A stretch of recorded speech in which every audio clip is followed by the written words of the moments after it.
বাংলাদেশে গত 15 বছরে রূপপুর পারমাণবিক বিদ্যুৎ কেন্দ্র থেকে শুরু করে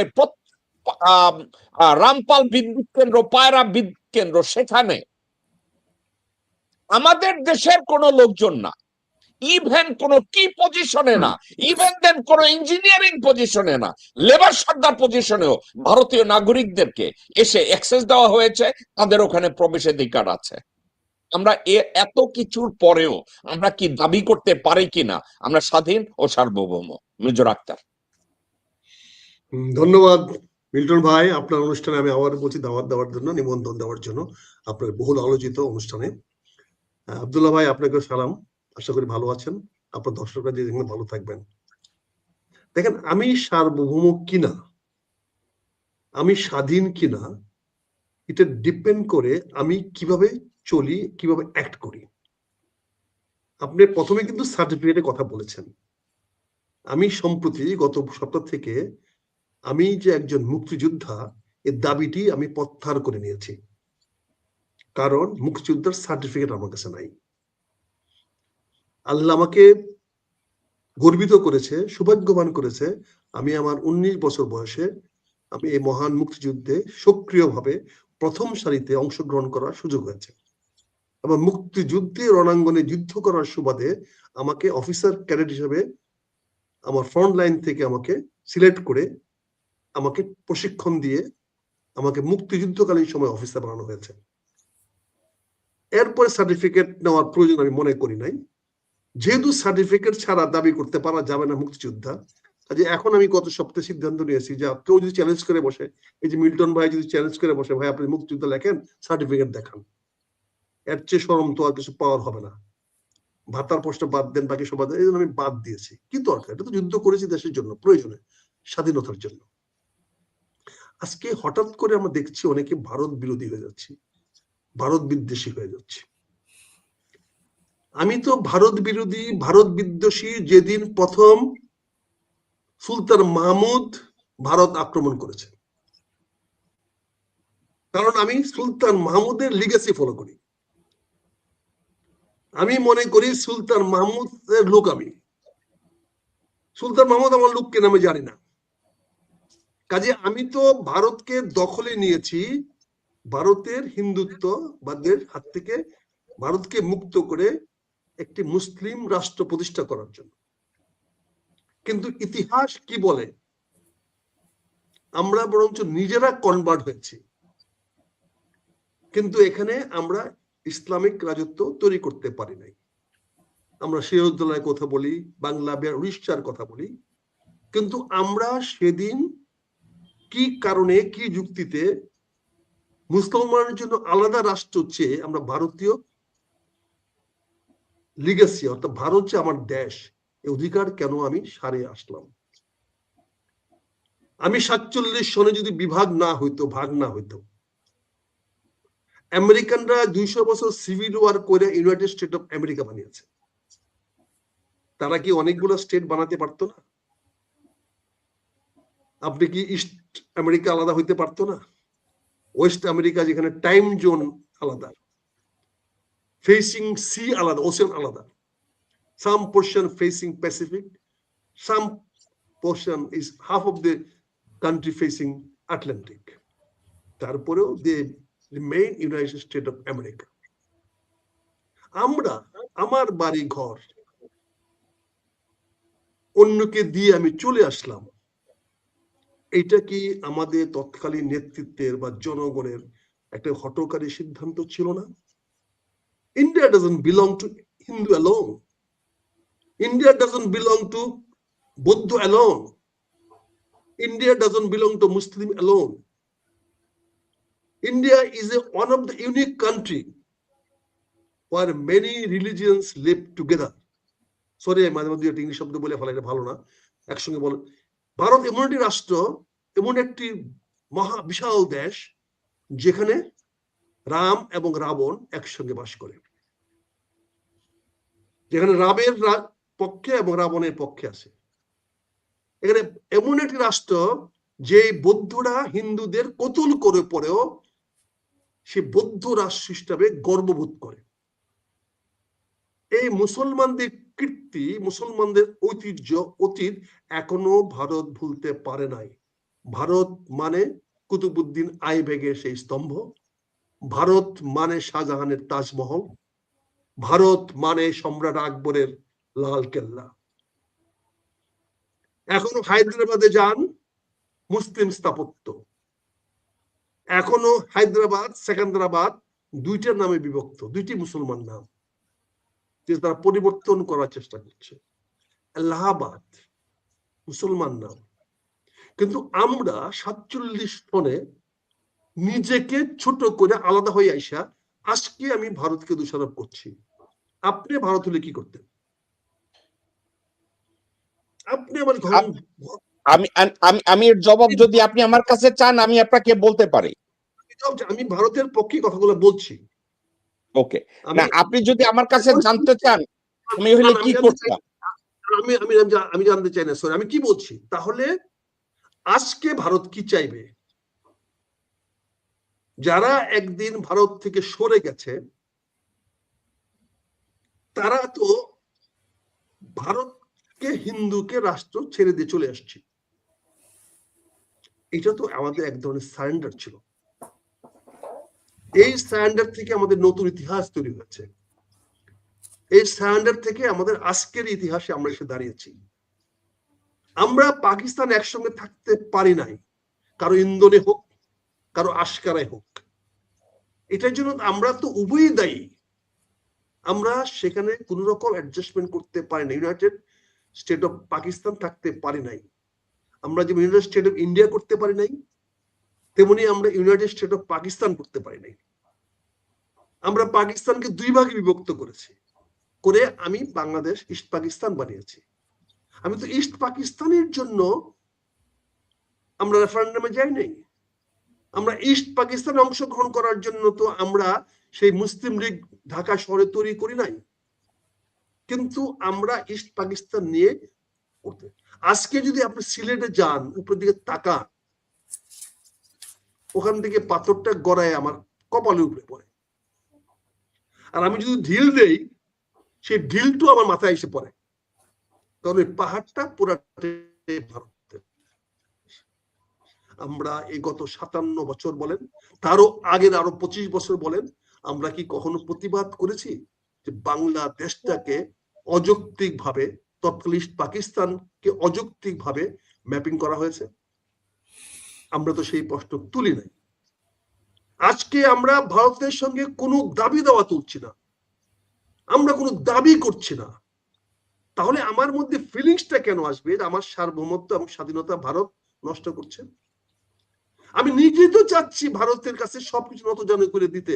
আমি কি আজ পর্যন্ত আমার কোন সরকার দাবি করেছে? ভাই, আমি ফারাক্কা নিয়ে একটা বক্তৃতা দিয়েছিলাম দিল্লির সার্ক কনফারেন্সে। 7টি দেশের 140 জন মেম্বার অফ পার্লামেন্ট এবং 200 জার্নালিস্ট একটা হল রুমে।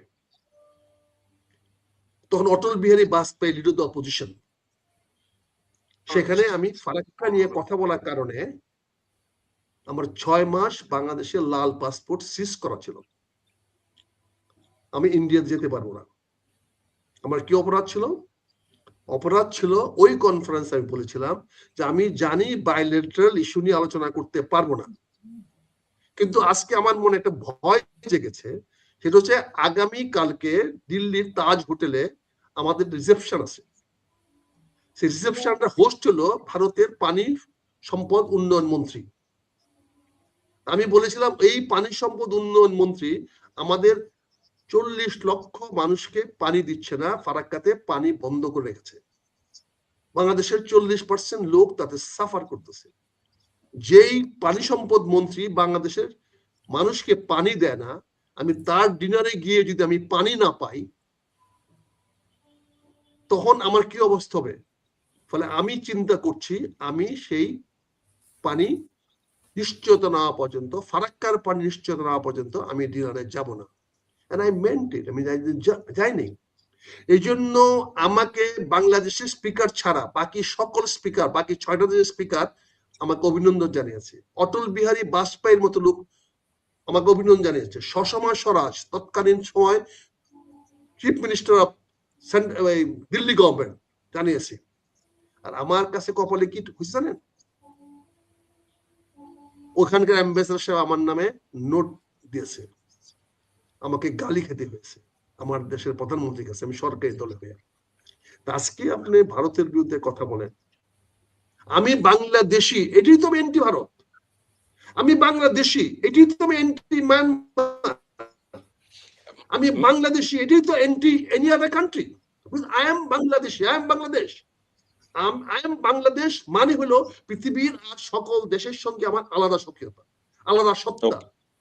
আমি তাদের মতো নই, আমি আরাবিয়ান নই, আমি সিংহলি নই, আমি চাইনিজ নই, আমি আমেরিকান নই, আমি বাংলাদেশ এবং বাংলাদেশ। মেজর আক্তার, আপনি চমৎকার ভাবে বাংলাদেশের রাষ্ট্রীয় অবস্থানটাকে হিস্ট্রিক্যালি আপনি আমাদেরকে বুঝিয়েছেন। এখন আমি যে কথাটা স্পেসিফিক আপনার কাছে আমি একটু জানতে চাই, মিডল ইস্টে এখন যুদ্ধ চলছে, মধ্যপ্রাচ্যে। মধ্যপ্রাচ্যের যে যুদ্ধগুলো চলছে সেই যুদ্ধে দেখা যাচ্ছে মানামা, কাতার, ওমান, কুয়েত, ইরাক, বিভিন্ন জায়গায় ইরান ব্যালিস্টিক মিসাইল দিয়ে কিছু জিনিস ধ্বংস করছে। এইখানে গিয়ে বলছে তোমাদের নিরাপত্তার জন্য আমরা এটা বসাবো, এটার নাম রাডার, বলছে আমরা এটা বসাবো, আমরা এটা বসাইয়া তোমাদেরকে নিরাপত্তা দেব। আমাদের মিডল ইস্টের ভাই বোনরা, রাজা বাদশারা জিজ্ঞাসা করছে কি নিরাপত্তা দিবা, আমরা তো এখানে মানে কিসের ভিত্তিতে নিরাপত্তা দিবা? ওইখানে জঙ্গি আসবে, এখানে ইরানিরা আসবে, আগো হাত থেকে তোমাদের রাজত্বটা রক্ষা করব। এইটা কয় না যে তোমাদের দেশের জনগণ বা দেশটাকে রক্ষা করবে, এটা কিন্তু বলে নাই, বলছে তোমাদের রাজত্বটাকে রক্ষা করব। এখন ইরান ওইখানে মাইরা দিছে, মাইরা কইছে আচ্ছা, কইছে যে এবার তুই রক্ষা কর। এখন এটা হইতেছে ইরান মারছে, কিন্তু আপনারা যদি আমি জিজ্ঞাসা করি মেজর আক্তার, আপনি কইছেন আমি বাংলাদেশি, এইটাই তো প্রতিবাদ। এইসব গলাবাজিতে আর প্রতিবাদে কিতেছে,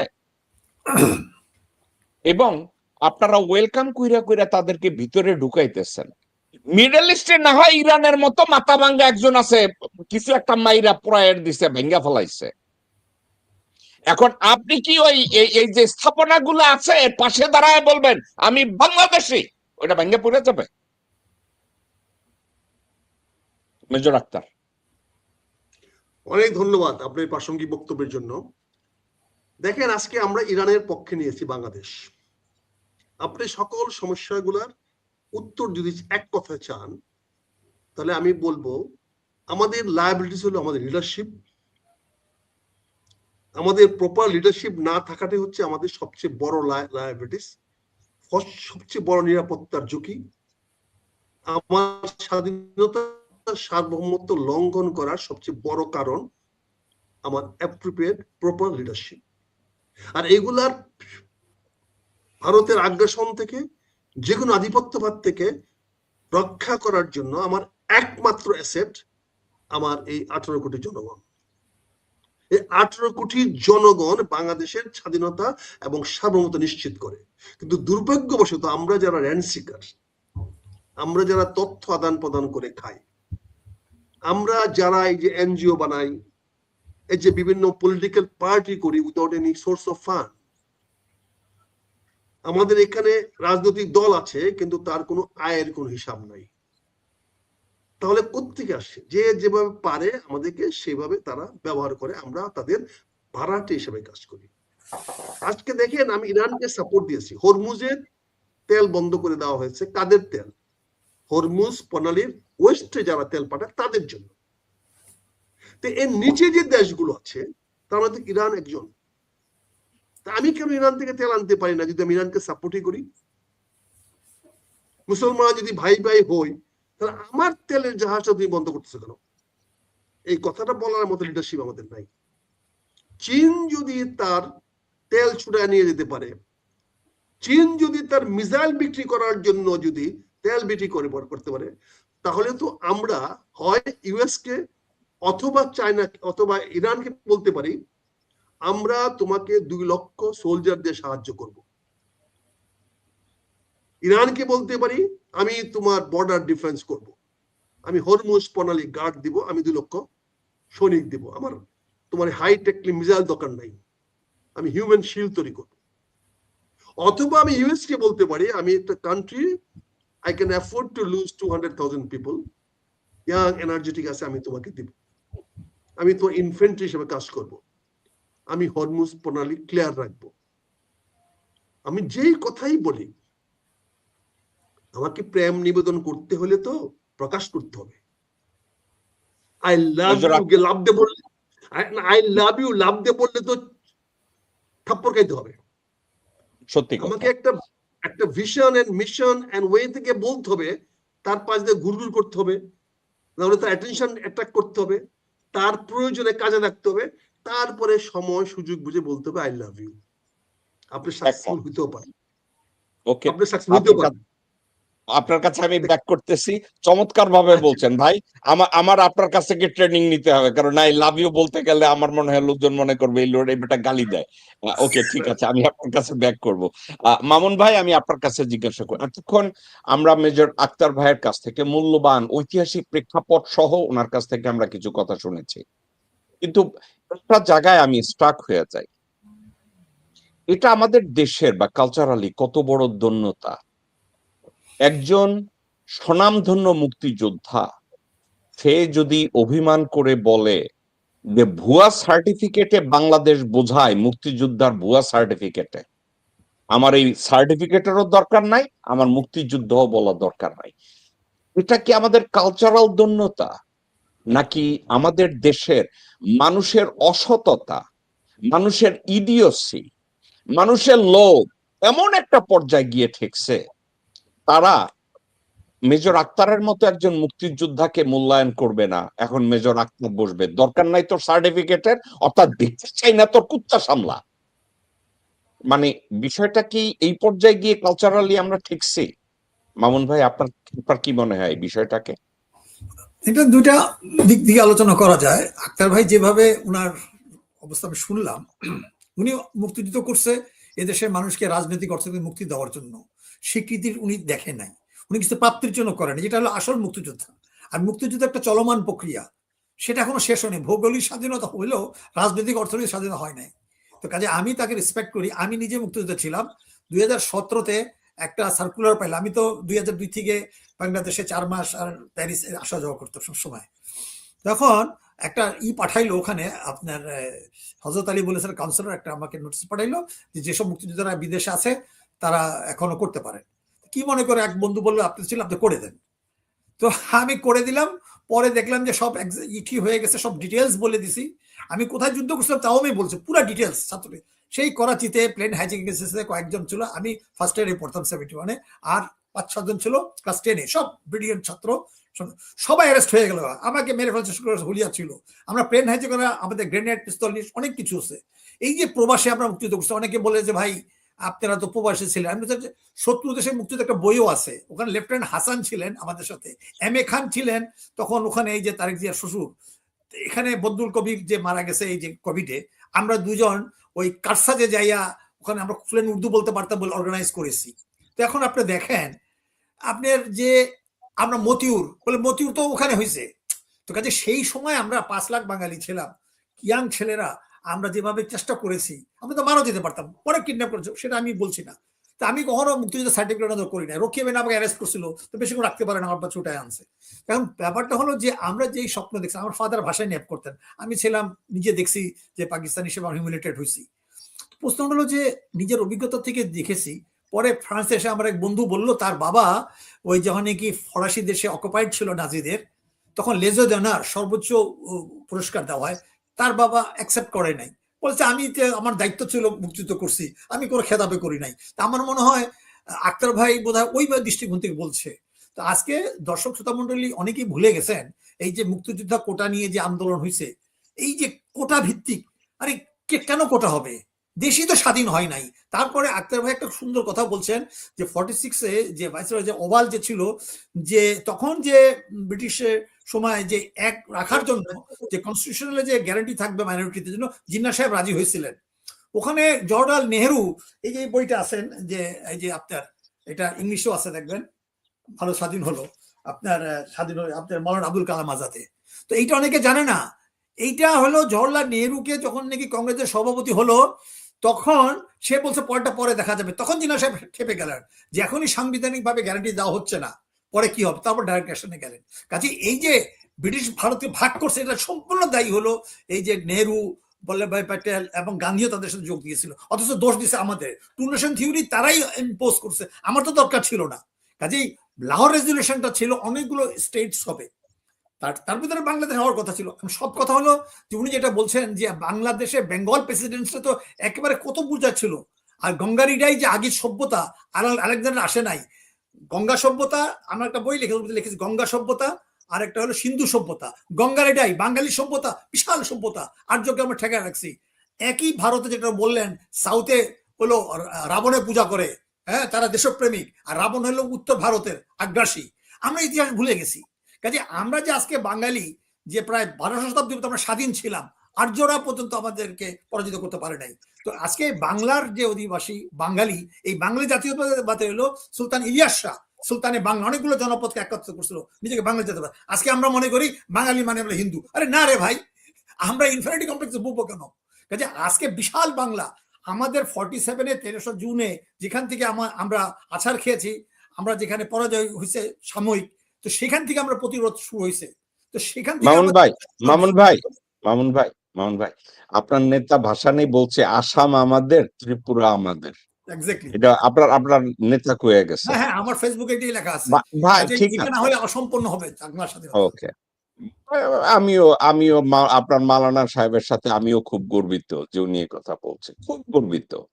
এখন এই আসাম আর ত্রিপুরা সব আমাদের দাবি কইরা ওই আসাম আর ত্রিপুরার ধারে কাছেও না যাইয়া ওই ভারতের আধিপত্যবাদকে ছড়ানোর জন্য কতগুলা রাডার বসাইছেন, কলাপাড়ায় বসাইছেন, মৌলভীবাজারে বসাইছেন, শেষ বাজারে বসাইছেন, ওই কি জন্য চিকেন নেকের ওইখানে বসাইছেন, ফেনীতে বসাইছেন, টোটাল 13টা বসাইছেন। এখন ওই মালানার সাবজেক্ট কইছে আসাম আমার আর ত্রিপুরা আমার, এটা কি মুরগির খুপে বৈশা চিল্লানি দিচ্ছেন, নাকি ভারত কইছে তোর আসাম খাওয়াই দিচ্ছি পরে পুরানারে আমি গিল্লা খাবো হালার পতি? এদিকে কাহিনী কোন দিকে গেছে? এটা তো আপনি প্রস্তুত করছেন, ভালোই হয়েছে, কিন্তু উনি পাশাপাশি আরেকটা কথা বলছিলেন। আমি আপনারা এবং মেজর আক্তার ভাইয়ের প্রচন্ড সম্মান করি, কিন্তু আক্তার ভাইও আমার কথাগুলোর উত্তরটাও দেয় নাই। উনি কি করছেন জানেন? উনি ক্লিনটনিয়ান উত্তর দিচ্ছে। প্রেসিডেন্ট ক্লিনটনরা জিজ্ঞাসা করছে, mister president, did you had sex with Monica লিউস্কি?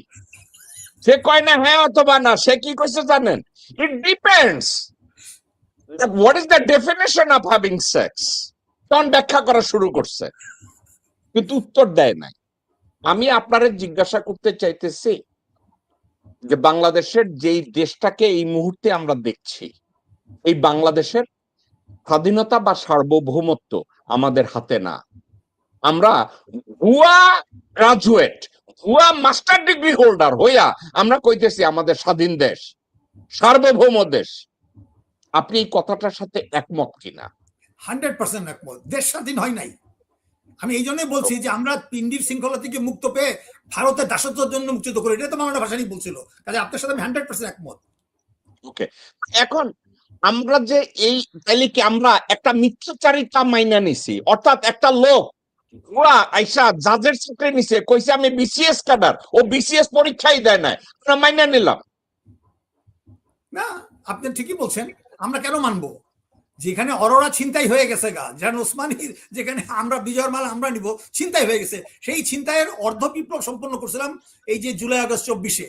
অর্ধ বিপ্লব পালাইছে, পূর্ণাঙ্গ হয় নাই। কাজে মুক্তিযুদ্ধ অসম্পূর্ণ, চলমান প্রক্রিয়া। ওকে, আপনাকে আমি যদি ঠান্ডা মাথায় যে কথাটা বলছি, আক্তার ভাই একটা কথা বলছে, এই কথাটাকে যদি আপনি একটু ব্যাখ্যা করেন। আক্তার ভাই বলছে আমাদের রাজনৈতিক লিডারশিপ। আক্তার ভাই যদি রাজনৈতিক লিডারশিপের কথা বলে, আমরা সারা জীবন আকাশ ভাই এবং আপনি, আমরা জন্মের পরের থেকে, আমি আমার জন্মের পরের থেকে শুনছি, ওরে বাবা রে বাবা, মুজিবের মতো এত বড় বিশাল নেতা হয়, তাজউদ্দিনের মতো এত বিশাল নেতা হয়, মিজানুর রহমান চৌধুরীর মতো এত বিশাল নেতা হয়, মাওলানা ভাসানী, মনি সিং, মোজাফফর আহমেদ এদের মতো এত বড় নেতা হয়।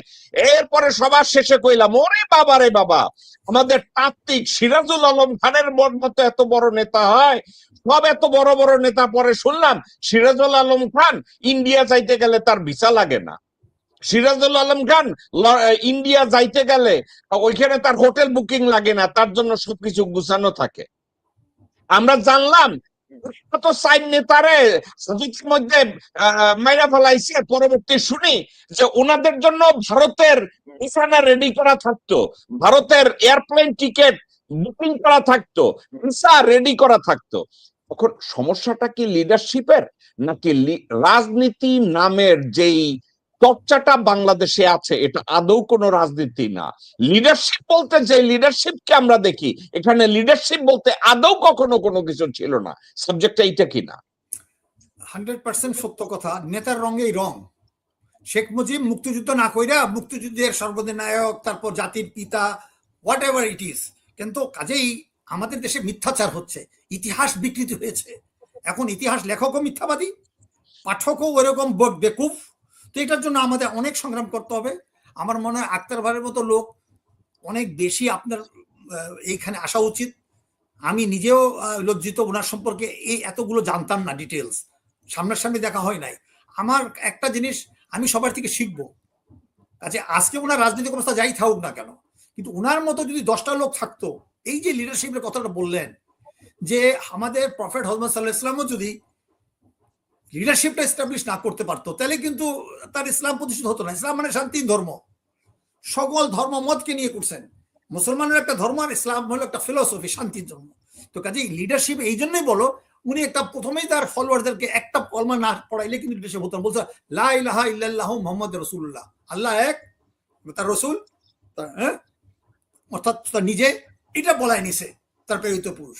কাজে আজকে যদি আমাদের ওই লিডারশিপের মধ্যে যদি দুর্বলতা থাকে, লিডার যদি নিজেই মানে অসৎ হয়, লিডার যদি যেটা উনি করে নাই সেটার দাবিদার হয়, কাজে শেখ মুজিব তার অনেক সার্থকতা থাকতে পারে, অনেক থাকতে পারে 70 পর্যন্ত, কিন্তু শেষের দিকে উনি তো সারেন্ডার করছে। পৃথিবীর ইতিহাসে প্রধান সেনাপতি যুদ্ধের আগে সারেন্ডার করছে, পৃথিবীর ইতিহাসে নাই। আর আপনি যে 4 জন নেতা বললেন তাদের কথা বাদিয়ে দিলেন, তাজউদ্দিন তো আগেই দস্তখত লেখেছে 7 দফায়। আর এই যে দেরাদুনের ট্রেনিং এ প্রাপ্ত সিরাজ আলম খানরা, হ্যাঁ, এরা তো পাতানো বিরোধী দল সাজছে রে ভাই।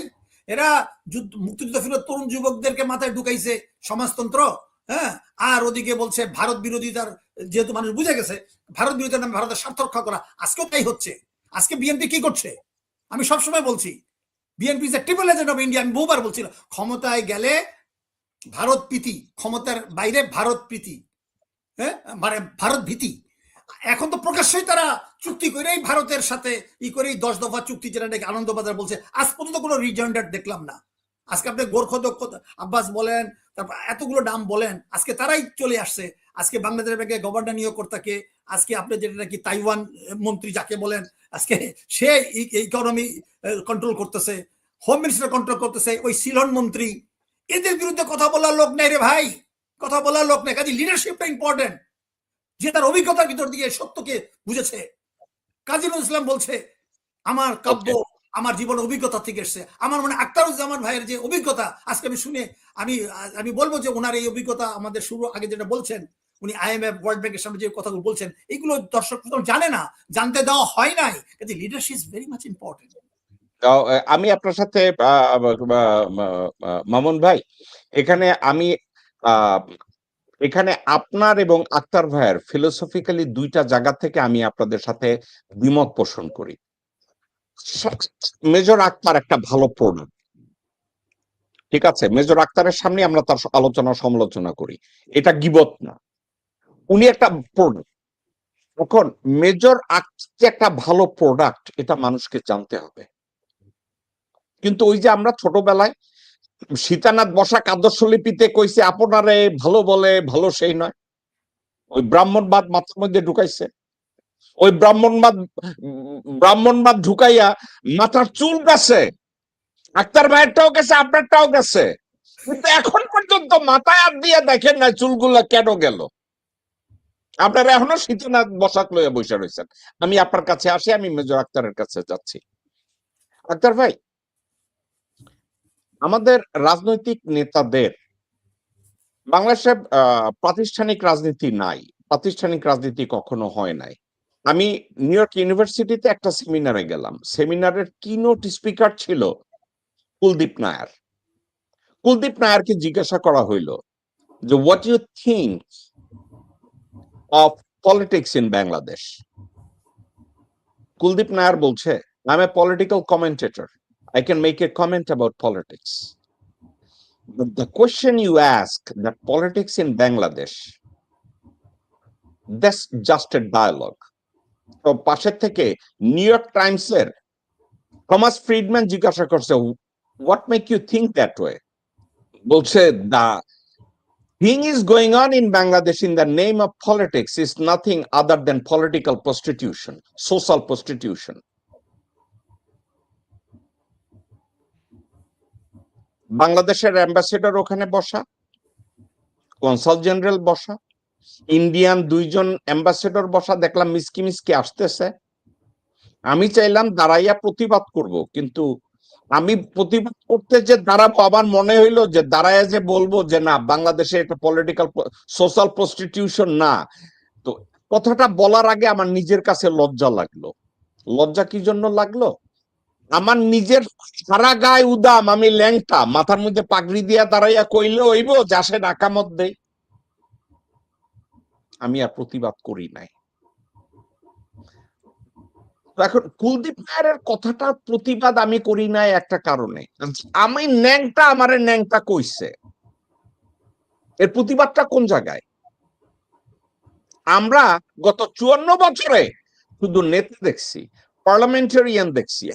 আরে বাবা, সুরঞ্জিত সেনগুপ্ত পার্লামেন্টারিয়ান, আসিফ জাফর কত বড় পার্লামেন্টারিয়ান। তার ভাই, বাংলাদেশে গত 54 বছরে এমন একজন এমপির নাম বলেন তো, সে একটা লেজিসলেশন লিখছে পার্লামেন্টে বা পাশ করাইছে? একজন, নেম ওয়ান। মেজর আক্তার। ভয়ে বলবো না, নির্ভয়ে বলবো?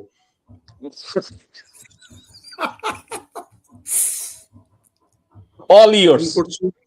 আনফরচুনেটলি আমি 10 বছর এমপি ছিলাম। I had the little contribution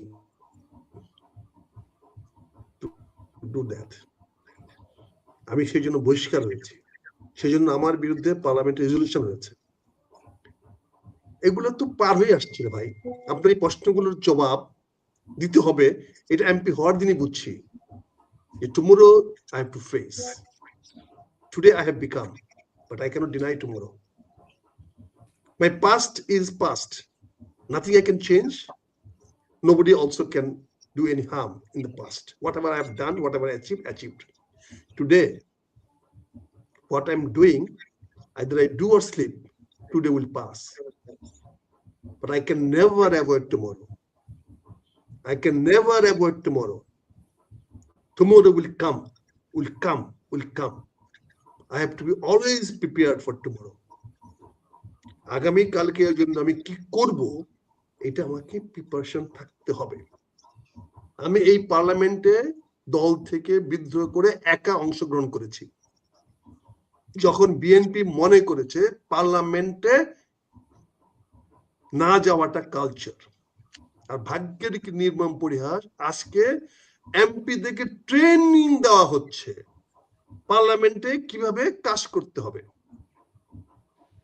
এই যে জিনিসগুলো আমরা একদিন বলেছিলাম, পিপুল আমাদেরকে ইলেক্ট করেছে পার্লামেন্টে যাওয়ার জন্য। আমি পার্লামেন্টকে ওয়াকআউট করতে পারি, প্রোটেস্ট করতে পারি, কিন্তু আমি পার্লামেন্টকে বয়কট করতে পারি না। এইটা বলার মতো দুঃসাহস আমি দেখিয়েছিলাম। শুধু দেখাই নাই, আমি দলের সে সিদ্ধান্তকে অবজ্ঞা করে আমি সংসদে গিয়েছি। আমি সংসদ সদস্য পদ থেকে ইস্তফা দেই নাই, আমি দেশমাতা খালেদের সামনে বলতে সাহস দেখিয়েছিলাম, দুঃসাহস দেখিয়েছিলাম যে madam, you have nominated me to the people to elect me. I am not elected by you. আপনি আমাকে মনোনয়ন দিয়েছেন জনগণের কাছে আমাকে নির্বাচিত করার জন্য, আপনাকে না। জনগণ আমাকে নির্বাচিত করেছে জনগণের প্রতিনিধি হিসেবে, আপনার মনোনীত। তো আমার ডিউটি যে আমাকে ভোট দিয়েছে তার প্রতি সবার আগে। এটা বলা আমার জন্য অপরাধ হয়েছিল 2000 সালে, 2001 সালে। আমার এমপি গিরি চলে গিয়েছিল, কিন্তু আমি পার্লামেন্টে যাওয়ার কারণে, পার্লামেন্টে অংশগ্রহণ করার কারণে, আর আজকে পার্লামেন্ট মেম্বারদেরকে প্রশিক্ষণ দেওয়া হচ্ছে পার্লামেন্টে কি করে গিয়ে ফেস করতে হবে। কি দুর্ভাগ্য দেশের। Member of parliament needs a training. আমি এমন লোকদেরকে মনোনয়ন দিয়েছি, এমন লোকদেরকে সংসদ সদস্য বানিয়ে নিয়ে আসছি যাদেরকে আজকে প্রশিক্ষণ দিয়ে সংসদে নিতে হয়। আমি জানি না আমেরিকান সিনেটরদের, আমেরিকান কংগ্রেসম্যানদেরকে এরকম ট্রেনিং দেওয়া হয় কিনা, বা দিলে পরে সেই ট্রেনিং নেওয়ার মতো কংগ্রেসম্যান ওর আত্মসম্মান মেনে নেবে কিনা আমি জানি না, কিন্তু আমরা গর্ব করে বলি। আমি উত্তরটা সরাসরি আসতেছি উত্তরতে। আজকে আমি বলেছি যতক্ষণ পর্যন্ত আমাদের লিডারশিপ তৈরিটা ঠিক না হবে, আজকে আমি 206 জন সরকারি দলের সংসদ সদস্য হয়েছে, 206 জন আউট অফ 300। কি দুর্ভাগ্য আমাদের 25 জন মন্ত্রী বানানোর মতো মেম্বার অফ পার্লামেন্ট আমরা পাইনি, যাদের উপর আমরা আস্থা রাখতে পারি, বিশ্বাস রাখতে পারি, যাদের উপর চিন্তা করতে পারি জনগণের ভাগ্যের পরিবর্তন হবে। আজকে 4 দিন চলে গেছে ইরান ক্রাইসিস, আজকে কি করেছি আমরা? তেলের কোটা করে দিয়েছি। আমরা কিন্তু ইমার্জেন্সি 1 শিপ তেল কিনতে পারি নাই। মায়ানমারও তো তেল বিক্রি করে ভাই, সে তেলও তো আফ্রিকাতে যায়। ভারতের আসাম থেকে তো তেল বিক্রি হয়। আমরা যদি আজকে আপনি সোভারেন্টির কথা বলেন, স্বাধীনতার কথা বলেন, আজকে যদি আর 10 দিন বাজারে তেল না থাকে, আমাদের স্বাধীনতা সার্বভৌমত্ব থাকবে? আমরা এখন যাচ্ছি বর্ডার গার্ড দিতে, যাতে আমার এখান থেকে তেল না যায়, যখন আমার ওখান থেকে তেল আসার দরকার স্মাগলিং করে। এখন আমি কি করছি? আমার তেল যেন ওখান থেকে না যায়, আমার নিজের তেল নাই, তেল স্মাগলিং ওখানে কেমনে যাবে? এখন তো ওয়েস্ট বেঙ্গল থেকে তেল স্মাগলিং করে আমার আনতে হবে, আসাম থেকে তেল স্মাগলিং করে আমার আনতে হবে। This is a straight craft হয়। আপনি কি মনে করেন মেক্সিকান থেকে? মেজর আক্তার, আমি আপনার কথাটাকে প্রাসঙ্গিক করার জন্য একটা কথা আমি এখানে ইন্টারজেক্ট করব। সাবজেক্টটা হলো, বাংলাদেশে ভারতের অনেক বন্ধু আছে। ভারতের হইয়া অনেক বাংলাদেশি বাংলাদেশ থেকে চোরা কারবারের মাধ্যমে বাংলাদেশের তেল ভারতে পাঠাবে, কিন্তু ভারতে বাংলাদেশের কোনো বন্ধু নাই যারা 1 বোতল তেল বাংলাদেশের হইয়া বাংলাদেশে আনবে ভারত থেকে। সো আপনারা বলেন যে ভারত থেকে বাংলাদেশে ব্ল্যাক মার্কেটে তেল আনবে, কিন্তু আনার মতো ওখানে আপনাদের কোনো বন্ধু নাই, আমাদের কোনো বন্ধু নাই। কিন্তু বাংলাদেশে বর্তমান সেনাপ্রধান ভারতের বন্ধু, সে নিজে ইউনিফর্মের তলে বোতল চুরি কইরা তেল এবং গ্যাস ভারতে দিয়ে আসবে। বর্তমান সেনাপ্রধান, বর্তমান নৌবাহিনীর প্রধান, বর্তমান বিমান বাহিনীর প্রধান বগলে কইরা তেল চোরা কারবারের মতো ওইখানে নিয়ে যাবে। এবং নতুন ডিজিএফআই যে ডিজি হয়েছে, সে তার রেকটামের মধ্যে স্বর্ণ লুকাইয়া লইয়া যাইব ভারতের জন্য। কিন্তু ভারত থেকে ডাক্তার ভাই কার্নেগির কথা, if you do not have that capacity to accept the truth, just look other way and Mithun ভাই, have it. মিঠুন ভাই, আপনাকে আমি বলি, আমি যেই কথাটা আপনাকে বলি, আপনি আমার কথাটাকে যদি পারেন প্রতিবাদ করেন, যদি পারেন আমারে গালি দেন, আমার কোনো অসুবিধা নাই। ভারত, পশ্চিমারা মধ্যপ্রাচ্যে গিয়া রাডার বসাইছে নেওয়ার জন্য। আর ভারত বাংলাদেশে খালি রাডারই বসায় নাই, রাডারের মতো হিউম্যান রাডার বসাইছে। একজনের বানাইছে সেনাবাহিনীর প্রধান একটা রাডার, একজনের বানাইছে বিমান বাহিনীর প্রধান আরেকটা রাডার, একজনের বানাইছে বিডিআর এর ডিজি আরেকটা রাডার। আর আপনি আজকে কইতেছেন ভারত থেকে তেল আনবে বোতলে কইরা চোরা কাটবারি। না ভাই, ভারতে আমাকে বন্ধু নাই, কিন্তু বাংলাদেশের সবাই আমরা ভারতের বন্ধু, আমরা নিয়ে যাব। আমি বলেন। আমি আপনার সঙ্গে দ্বিমত করতে চাচ্ছি না, বাট আমি কিছু ফ্যাক্ট আপনার কাছে একটু কারেকশনের জন্য দিচ্ছি।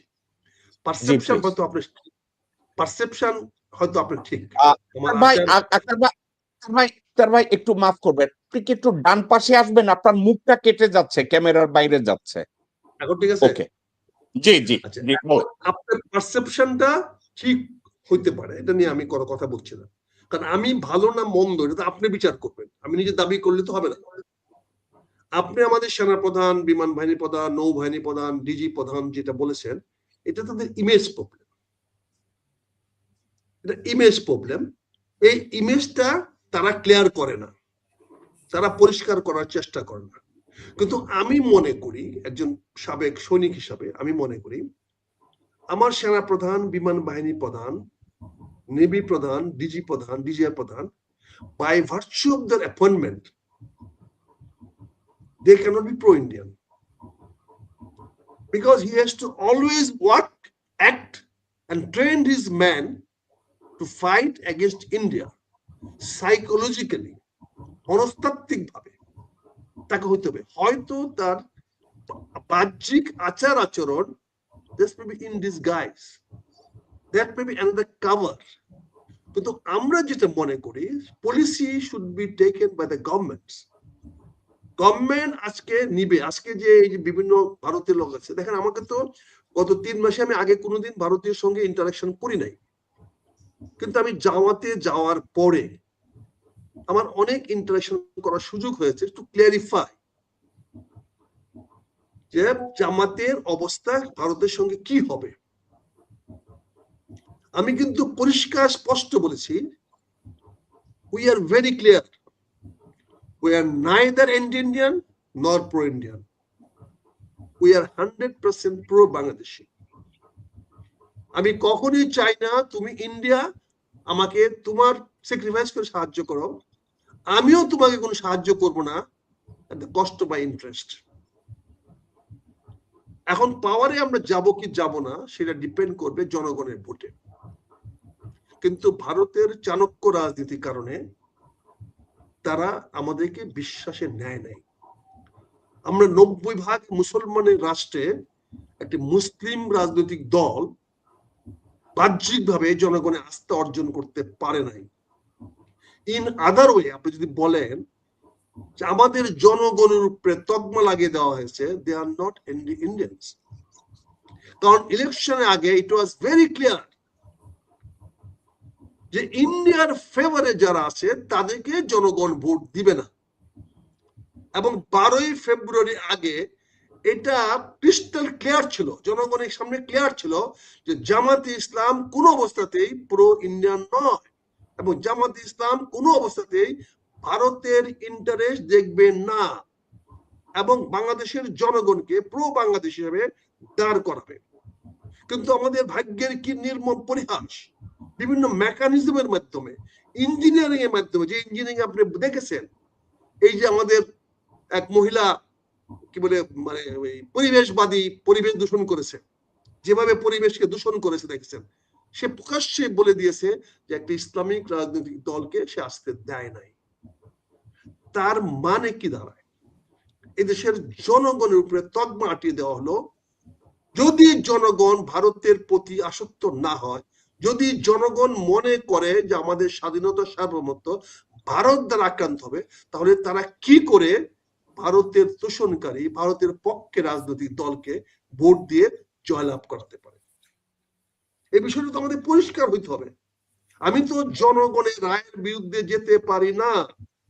আমি জনগণকে তার অ্যাকশনের জন্য আমি কখনোই জনগণের বিরুদ্ধে বক্তব্য রাখতে পারি না। কারণ আমি একটি রাজনৈতিক দলের সদস্য হিসেবে বা রাজনৈতিক কর্মী হিসেবে আমি মনে করি আমাকে চূড়ান্ত রায় হিসেবে জনগণের রায়কে মেনে নিতে হবে। Major Akhtar, Major Akhtar, I have to ask you a follow-up question. I have to. আপনি একটা কথা বলছেন, সেটা হইতেছে যে তিন বাহিনীর প্রধানের ইমেজ সংকট।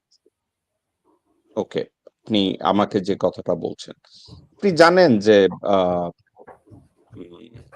বর্তমানে পশ্চিমা বিশ্বে একটা কথা আছে, এই ইমেজ ডেভেলপ করার জন্য তারা কিছু কাজ করে, আমি জানি। এটার একটা সফটওয়্যারও এখন আছে, অনেকগুলো কোম্পানিও আছে। এখন ধরেন সেনাপ্রধানের, বর্তমান বাংলাদেশের সেনাপ্রধানের ইমেজ সংকট কাটানোর জন্য একটা কনসালটেন্সি গ্রুপ হায়ার করা হইলো। এখন এই কনসালটেন্টরা সেনাপ্রধানরা জিজ্ঞাসা করলো যে তুমি 17 বেঙ্গলের টয়সি হইয়া বিডিআর পিলখানার সামনে 2009 সালের ফেব্রুয়ারি মাসে রাইফেল লইয়া খাড়াই আসিল, আর হাকিমরে কইছিলা ভিতরে যাওয়ার অনুমতি নাই, আপা যাইতে দেয় না। এইটা সম্পর্কে আমরা কি ব্যাখ্যা দেব, যে ব্যাখ্যায় তোমার ইমেজটা একটু ডেভেলপ হবে? দেখেন, বর্তমান সেনা প্রধানের অতীত ইমেজ নাই to be chief of army staff, but unfortunately personal লয়ালটির কারণে সে চিফ অফ স্টাফ হয়েছে। আমি you don't have to go further.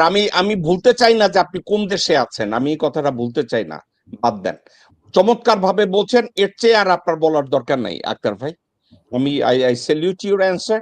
কিন্তু একটা কথায় আমি ঠান্ডা মাথায় বলি আক্তার ভাই, আমার এই কথাটাকে আপনি একটু মাথায় রাখেন। সেটা কি জানেন, আমারে যদি আপনি বলেন, কেউ যদি বলে আক্তার ভাই আপনি জেকব দেখতে কেমন একটু বলেন তো, আপনার বলা উচিত কি জানেন? ওভারওয়েট অথবা ওবিজ, মোটা একটা বেটা।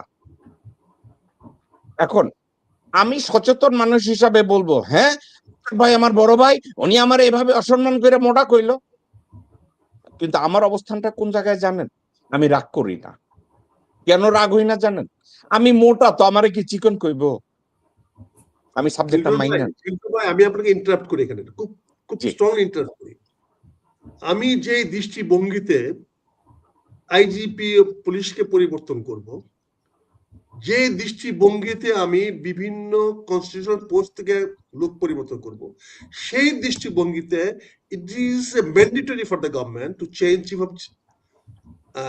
Chief justice, chief of the army staff, chief of the naval staff, chief of the all other paraphernalia, because they served the previous governments. যদি আইজিপি কন্টিনিউ করতে না পারে, যদি ঢাকা মেট্রোপলিটনের পুলিশের কমিশনার কন্টিনিউ করতে না পারে, because of question of the loyalty আগের গভর্নমেন্টের প্রতি, তাহলে এদেরও চাকরিতে কন্টিনিউ করার কোনো নৈতিক অধিকার নাই। এটা আমার ফাঁসি হইলেও আমি বলতে পারবো, দেশে থেকেও বলতে পারবো, বিদেশে গিয়ে বলতে পারবো। কিন্তু আজকে আমাদের দেশে কি হয়েছে, আমরা কথায় কথায় একটা সার্বভৌমত্ব ভারতকে আমরা ব্যবহার করি। আমি এখানে আপনাকে স্ট্রংলি আমি একটু থামাবো, এখানে স্ট্রংলি আমি একটা থামাবো। বাংলাদেশে স্বাধীনতা ঘোষণা করছে কে? জিয়াউর রহমান সাহেব। এখন অনেকে বলে জিয়াউর রহমানের স্বাধীনতা ঘোষণার আগে আওয়ামী লীগের নেতা হান্নান সাহেব, উনিও নাকি স্বাধীনতা ঘোষণা করছিল। আবার 2 দিন আগে কেউ একজন বলছে রিভোল্ট আগে কর্নেল অলি আহমেদ করছে। সাবজেক্টটাকে সেটেল, একটা সাবজেক্টটাকে বিতর্কিত করার জন্য কিছু একটা মতামত দিতে হবে। আমি জানি এটা বিতর্কিত। এখন এই কম্প্যারিজন টেনে আমি যদি বলি স্বাধীন বাংলাদেশের রাষ্ট্রীয় অস্তিত্বের মেইন সমস্যা ভারত, এখন কথায় কথায় ভারতের দোষ দিবেন, এই কথাটা বলার তো আমাদের কোনো জায়গা নাই। আসলেই তো দোষ ভারতের। কেন আপনারে আমি বলি, আপনারে আমি একটা উদাহরণ দেই, আপনি বুঝবেন। আপনি জানেন হুবার ড্যাম তৈরি করা হলো আমেরিকা এবং মেক্সিকোর বর্ডারে। হুবার ড্যাম তৈরি করা হলো, আপনি জানেন যে এডগার হুভারের নামে ওই ড্যামটা করা হয়েছিল। ওই করার সময় স্প্যানিশ ল্যাটিনোসরা আমেরিকায় আন্দোলন করলো এবং আন্দোলনের সময় বলল যে তোমরা যে ড্যামটা তৈরি করতেছো, মেক্সিকোতে যদি ড্রিঙ্কিং ওয়াটার না থাকে অথবা এগ্রিকালচারের জন্য যদি ওয়াটার সংকট হয়, তোমরা তখন কি করবা? আমেরিকা কনস্টিটিউশনালি তারা রেটিফাই করলো যে কোনো মুহূর্তে যদি মেক্সিকোতে ওয়াটার ক্রাইসিস হয় আমরা পানি দিতে বাধ্য থাকবো। এখন একটা মজার কথা আক্তার ভাই, লিন্ডন বি জনসন আমেরিকার প্রেসিডেন্ট, হঠাৎ করে মেক্সিকোতে পানির ক্রাইসিস হইল। এখন পানিটা ছাড়ায় আমেরিকা 3-4 দিন গড়িমসি করলো একটা পলিসির ব্যাপারে, যে ওই পলিসিটা তোমরা হ্যাঁ বলো তাইলে আমরা পানি ছাড়বো। আপনি কি জানেন আমেরিকার রাস্তায় বিপ্লব করতে, সরকারের বিরুদ্ধে প্রতিবাদ করতে কারা নামছে জানেন? ল্যাটিনোরা তো নামছে, বাদ দেন, কিন্তু প্রতিবাদের জন্য রাস্তায় নামছে সাদারা বেশি, কালোরা বেশি। তারা নাইমা বলছে মেক্সিকোরে তুমি ওয়াদা করছো পানি দিবা, ওইটার সাথে অন্য কিছু সম্পর্ক নাই, তোমরা পানি দাও নাই কেন? আপনি কি জানেন 4 ঘন্টায় ওয়াশিংটন মনুমেন্টের সামনে দাঁড়ানোর আগে লিন্ডন জনসন বইলা দিছে পানি দিয়ে দাও, ঝামেলার দরকার নেই। এখন আপনি এমন এক প্রতিবেশী সাথে সহাবস্থান করতেছেন, 75 সালে মুজিব মারা যাওয়ার 2-3 সপ্তাহ আগে কইছে, সরি কয়েক মাস আগে কইছে যে ফারাক্কা অন টেস্ট 2 সপ্তাহের জন্য আমরা একটু টেস্ট করব এবং এরপরে আমরা এটা বন্ধ করে দেবো, তুমি অনুমতি দাও। মুজিব শেখ 2 সপ্তাহ টেস্ট করার জন্য অনুমতি দিছে। ওই 2 সপ্তাহ গত 54 বছরও শেষ হয় নাই। কারণ বাংলাদেশে যে কোনো রাজনীতিবিদ ইনক্লুডিং আমার বাবা যারা আওয়ামী লীগ করছে অথবা মুক্তিযুদ্ধ করছে সচেতন, তারা যদি বলে যে কথায় কথায় ভারতকে দোষ দেন, ভাই কথায় কথায় তো না, আমি তো কই প্রতি নিঃশ্বাসে ভারতকে আমার দোষ দিতে হবে। কারণ আপনারা আমাদের অসততার কথা বলতে পারেন, আমাদের অযোগ্যতার কথা বলতে পারেন, আমাদের অদূরদর্শিতার কথা বলতে পারেন, এগ্রি করি, কিন্তু দোষ তো ভারতের। এটাকে আপনি অ্যাভয়েড করবেন কোনটা দিয়া? Please go ahead. আপনি সুন্দর সুন্দর প্রশ্ন করছেন, সুন্দর উপস্থাপনা বলছেন, এবং লিন্ডন জনসনের মতো রাষ্ট্র প্রেসিডেন্ট, যে মডারেট প্রেসিডেন্ট ছিল, তার কোটেশন এনেছেন। আমি আগে একটু ক্লিয়ার করে নিই, স্বাধীনতার ঘোষণা, অফিসিয়াল ঘোষণা যেটা হচ্ছে, কে কি মনে করবে জানি না, ইট ওয়াজ নাথিং বাট শহীদ রাষ্ট্রপতি জিয়া রহমান।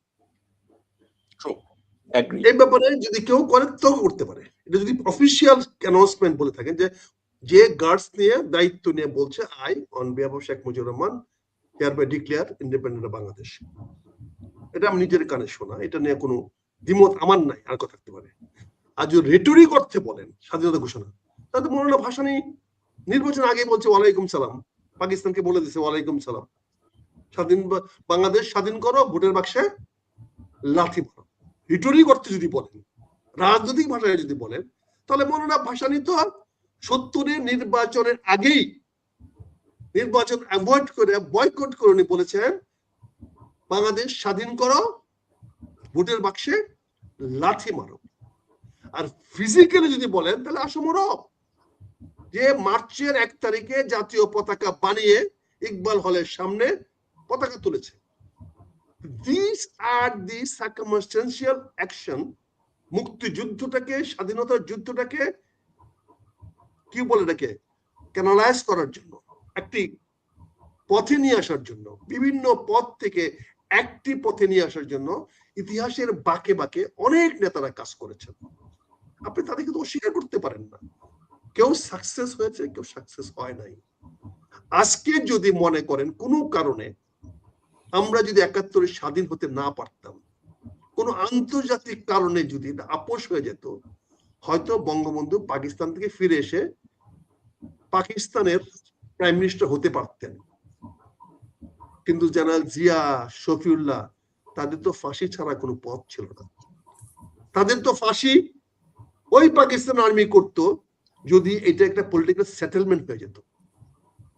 আমরা যারা মুক্তিযুদ্ধ করেছিলাম, আমরা যারা অ্যাক্টিভ সেনাবাহিনীর সদস্য হয়েছিলাম, আমাদের তো ফাঁসি ছাড়া কোনো পথ ছিল না, বিকজ আমরা অফিসিয়াল রিভিলিয়ান, we are not a civilian fighting against Pakistan, we are a parallel military under 7টা-8টা সেক্টরের অধীনে আমরা যুদ্ধ করেছি। হয়তো ইন্ডিয়া পাকিস্তান মিলে একটা কোয়ালিশন হতে পারতো, একটা কোঅপারেশন হতে পারতো, একটা সলিউশনে আসতে পারতো, হয়তো ভুট্টো শেখ মুজিবুর রহমানকে সারেন্ডার করে প্রাইম মিনিস্টার পাকিস্তান বানাইতেও পারতো, এমপি থেকে ব্যাক টু করে নিয়ে এসে পার্লামেন্টে বসাতে পারতো। কিন্তু জেনারেল জিয়াকে কি তার 8 বেঙ্গলকে আবার ব্যাক করাইতো? জেনারেল শফিউল্লাহ কি তার 2nd বেঙ্গল নিয়ে আবার সে নিচে দিতে পারতো? এই যে বাস্তবতাটা, এই বাস্তবতা যারা স্বীকার করতে চায় তারা জ্ঞান পাবে। দেখেন আজকে আমাদের বলতে কোনো দ্বিধা নাই, মিল্টন, আমার কোন রকম নাই, পরিষ্কার বলতে চাই, ভারত আমাদের bad neighbour. Neighbour I cannot change, but Bharat যদি তার ব্যাড নামটাকে পরিবর্তন করতে চায়, that option lies with India. Bharat আমাদের কি ধরনের নেইবার হবে এটা বাংলাদেশের নির্ভর করে না, কিন্তু আজকে বাংলাদেশের প্রতিটি মানুষ মনে করে ভারত আমাদের একজন খারাপ প্রতিবেশী। আমার বাড়ির পাশে যারা আছে এরা বিশ্বাসযোগ্য না, এদের উপর আস্থা রাখতে পারি না, এরা প্রতিনিয়ত আমাদের ক্ষতির চিন্তা করে। কাজে মিল্টন ভাই, আমি ভারতকে খারাপ প্রতিবেশী বলতে আমার কোনো দ্বিধা নাই। এখন ভারতকে ডিসাইড করতে হবে, ভারতকে তার কোর্স অফ অ্যাকশন তৈরি করতে হবে। নেইবার তো ভারত চেঞ্জ করতে পারবে না, আর ভারতের এরকম ক্ষমতা এখনো হবে না আল্লাহর রহমতে বাংলাদেশ থেকে গিলে খাওয়া। ওকে, এইটা বাংলাদেশের মানুষ প্রতিহত করবে। আর যদি গিলে খায় তাহলে আমরা আবার ইসলামিক ঝান্ডা সারা বাংলাদেশ সারা ভারতে উঠাবো। হায়দ্রাবাদ স্বাধীন হবে, কাশ্মীর স্বাধীন হবে, স্বাধীন হবে, অনেক আরো 20 কোটি মুসলমান সারা ভারতে জেগে আছে, and we will become 40 কোটি মুসলমান। ভারত যদি আমাদের গিলে খেতে চায়, ভারত যদি আমাদের গিলে খেতে চায়, তাহলে ভারত এত বড় হাঙ্গর হয় নাই গিলে খেয়ে হজম করতে পারবে। কিন্তু ভারত আমাদের ব্যাড নেইবার, আমাদের উইশ থাকবে ভারত যেন তার এই অপবাদটাকে পরিবর্তন করে এবং পরিবর্তন করতে।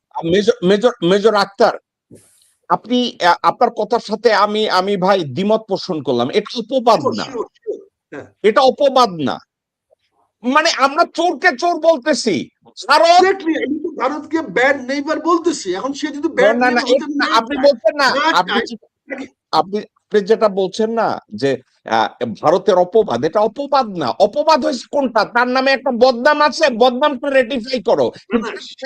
আমি ভারতের পক্ষে বলছি, ভারত যদি মনে করে অপবাদ দিচ্ছি, ভারত যদি মনে করে অপবাদ দিচ্ছি, আমি রাইটলি মনে করি ভারত আমার একজন ব্যাড নেইবার, খারাপ নেইবার। আমি জাস্টিফাই করতে পারি, আমি যুক্তি দিয়ে স্ট্যাটিস্টিক দিয়ে প্রমাণ করতে পারি যে ভারত আমার একজন খারাপ প্রতিবেশী।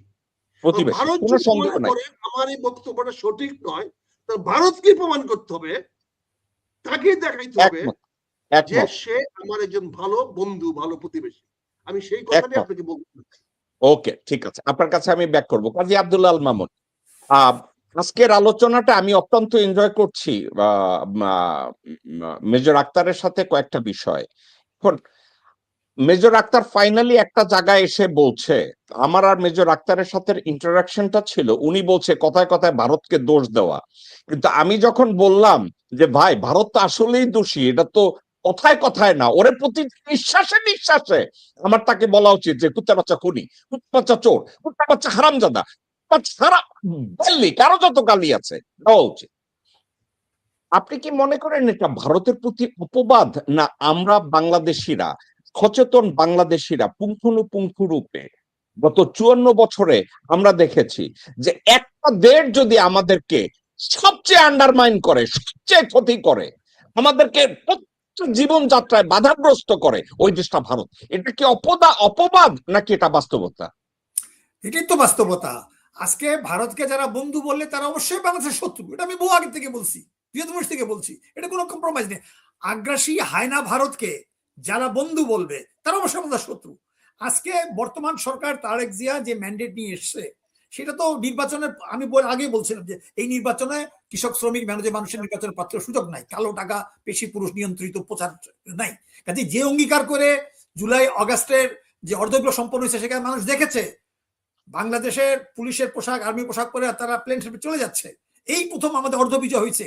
কিন্তু দুর্ভাগ্য হলো ৩রা অগাস্ট ২০২৪ সালে সেই তারিখে কাশিমবাজার কুটি ষড়যন্ত্র ওয়াকার কুদেতা কইরা অঘোষিত সামরিক সরকার প্রধান হিসেবে গেছে এবং তাকে মেনে নিয়ে এই যে আপনার বিএনপি নেতা, জাতীয় পার্টির নেতা, অন্যান্য নেতাগুলো বসছে এবং ৭২ ঘন্টা আগে হাসিনা জামাতকে নিষিদ্ধ ঘোষণা করছিল, আবার ওই রর নির্দেশে নাসিকতা প্রত্যাহার করে নিছে।